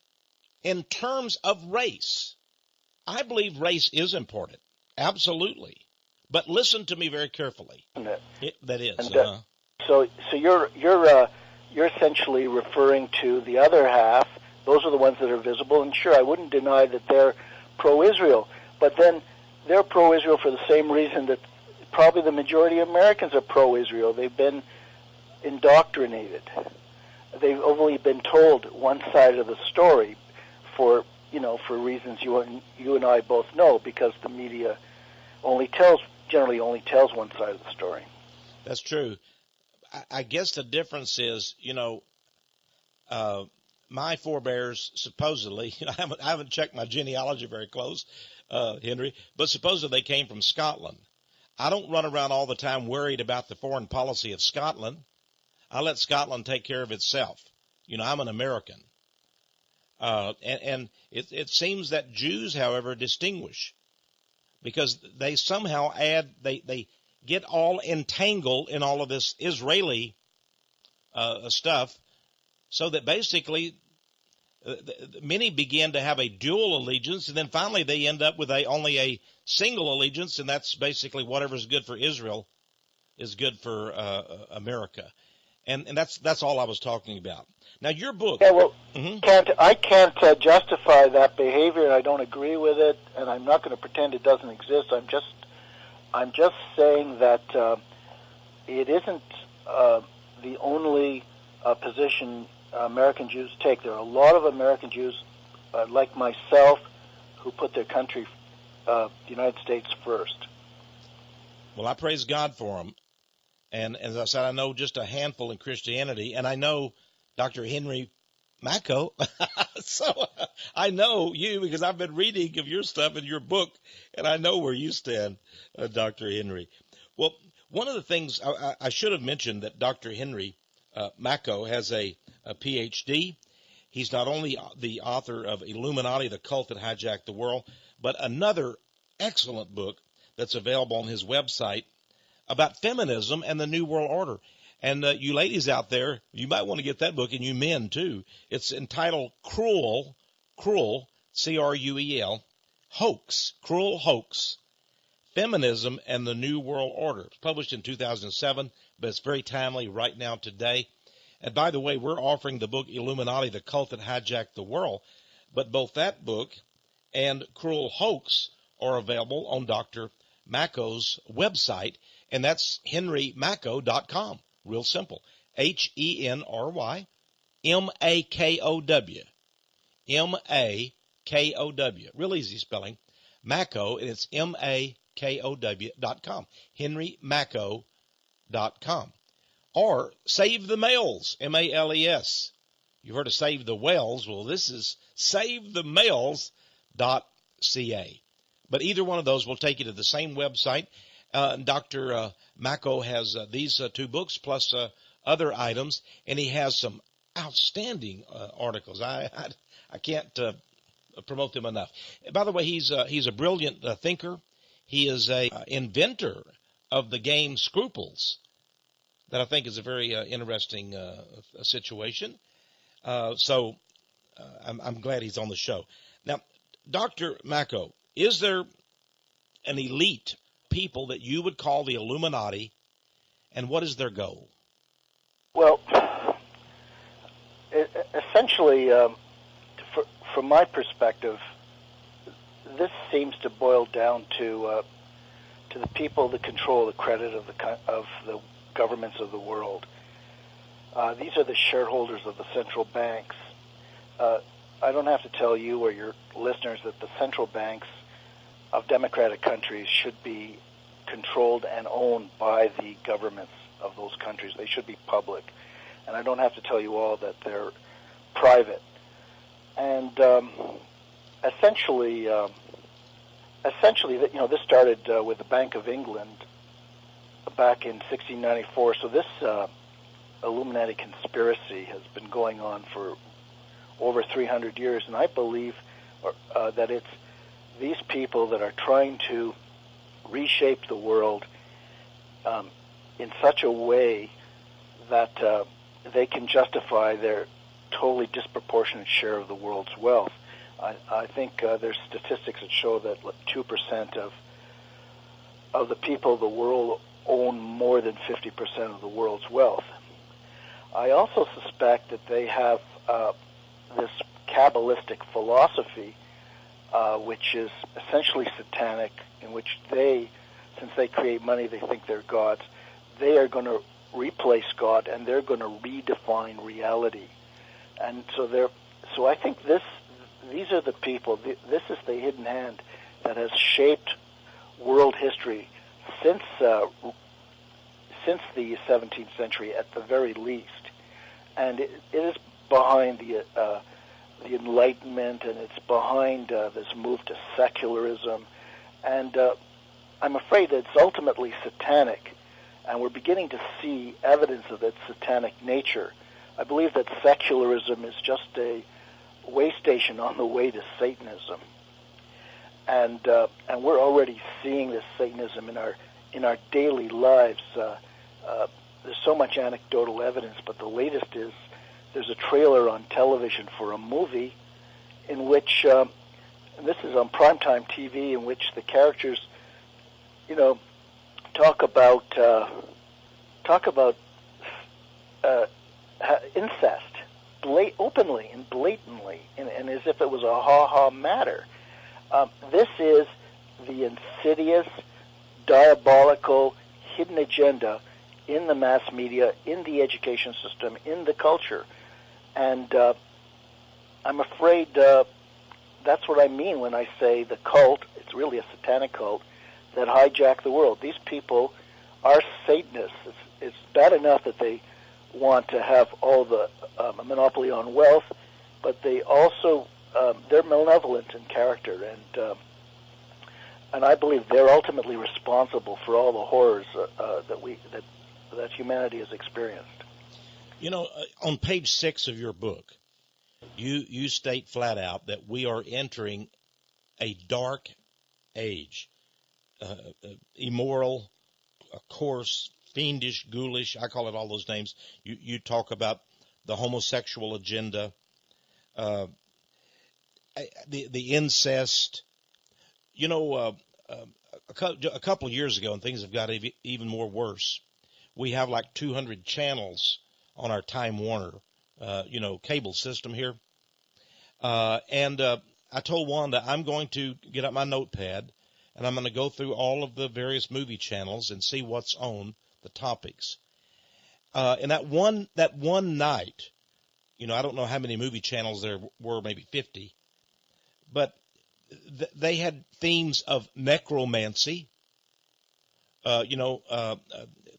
communication with the dead. There was a movie on about sex with the dead. There were the vampire movies in which the vampires were having sex with, beautiful women. There was a movie about eating other human beings, cannibals. There was a movie on about blowing up buildings for no reason at all. I think it was called The Fight Club that night. Blowing up buildings and violence. Every one of those things were on TV on just one night alone. And it's almost like a feast of deviltry, isn't it? Exactly. It's intolerable, yet it's more than tolerated. It's like evil is tolerance is for evil, and for decadence and degeneracy, and intolerance is for morality and for what is wholesome and good. I mean, we live in a truly sick society.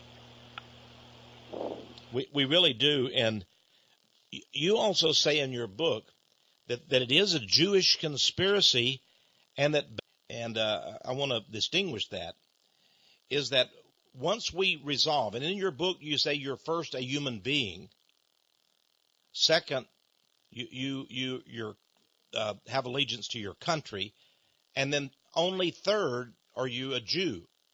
I think you sort of rate them in that aspect. And I believe that is true. And there's nothing wrong with saying I'm a Jew and being a Jew, associating with Jews. I think the problem comes, and I agree with you. I think the cutting out of distinctions can be an evil thing in itself. But when one group suddenly says we're God's on earth, or we are collectively Christ, or we're the only, as you quoted Israel Shamir in your book, when the Jews say we are the mediator, Jews only are the mediator between God and man, doesn't that create a great problem? Well, definitely, but as you know, we have to make a distinction between Jewish leadership and the great mass of Jews. The great mass of Jews don't think of themselves as mediators between God and man, I mean, I think the vast majority of Jews are quite alienated from Judaism and Zionism and all things Jewish. I say that more than half of Jews want nothing to do with Judaism, and that's the part of, those are the Jews that I speak for, the part that are generally quite alienated from the Jewish enterprise. They feel that it's been betrayed and taken the wrong path. So, yeah, the people we're referring to there are the certain rabbis and certain Kabbalist Jews, the leadership, the rich, the very, very rich Jews, people that are sort of pulling the strings, probably the bankers. Those are the ones that have this a sick agenda. But Henry, isn't it true though? I'm not sure I agree with you on this. I'm not so sure it is a small minority of Jews, because it seems to me that, I mean, certainly you're Jewish and you certainly have maybe had contact with more Jews than I have. But the Jews that I have known seem to somehow have an allegiance to Israel, for example. Many of them do. And it seems to me that many Jews ask first what is better for the Jews, then they ask what is better for Canada or the United States. You haven't found that to be so? I mean, I would say in America, for example, a vast majority of Jews would vote, for example, liberal Democrat policies, just as a political party. They would also support Israel. I'm just guessing, if you ask who's right, and let's say in the Israeli-Pakistan controversy, I would say that a good 85% of American Jews would say Israel is correct. Am I wrong in that? Right, Tex, and you meant did you say Israel, Pakistan, or you mean Israel, Iran? No, the Palestinians. I'm sorry. Oh, Israel. Yeah, I don't think there's any, to me, I know many Christians who are Jews, but I only know a small handful who are not Zionist. I know only a small handful of so-called Christian Messianic Jews who put America first. They are American citizens, but they will always say God wants us to put Israel first. The Jews are God's chosen. Tex, what I'm really getting at here is, yes, people are manipulated. We know who owns the mass media. I'm more concerned with the manipulators, the puppet masters, rather than the manipulated people. And like I'm saying, I still believe half the Jews. You don't meet these alienated, assimilated Jews, but statistics show that half the Jews intermarry. That's a pretty strong statement, isn't it?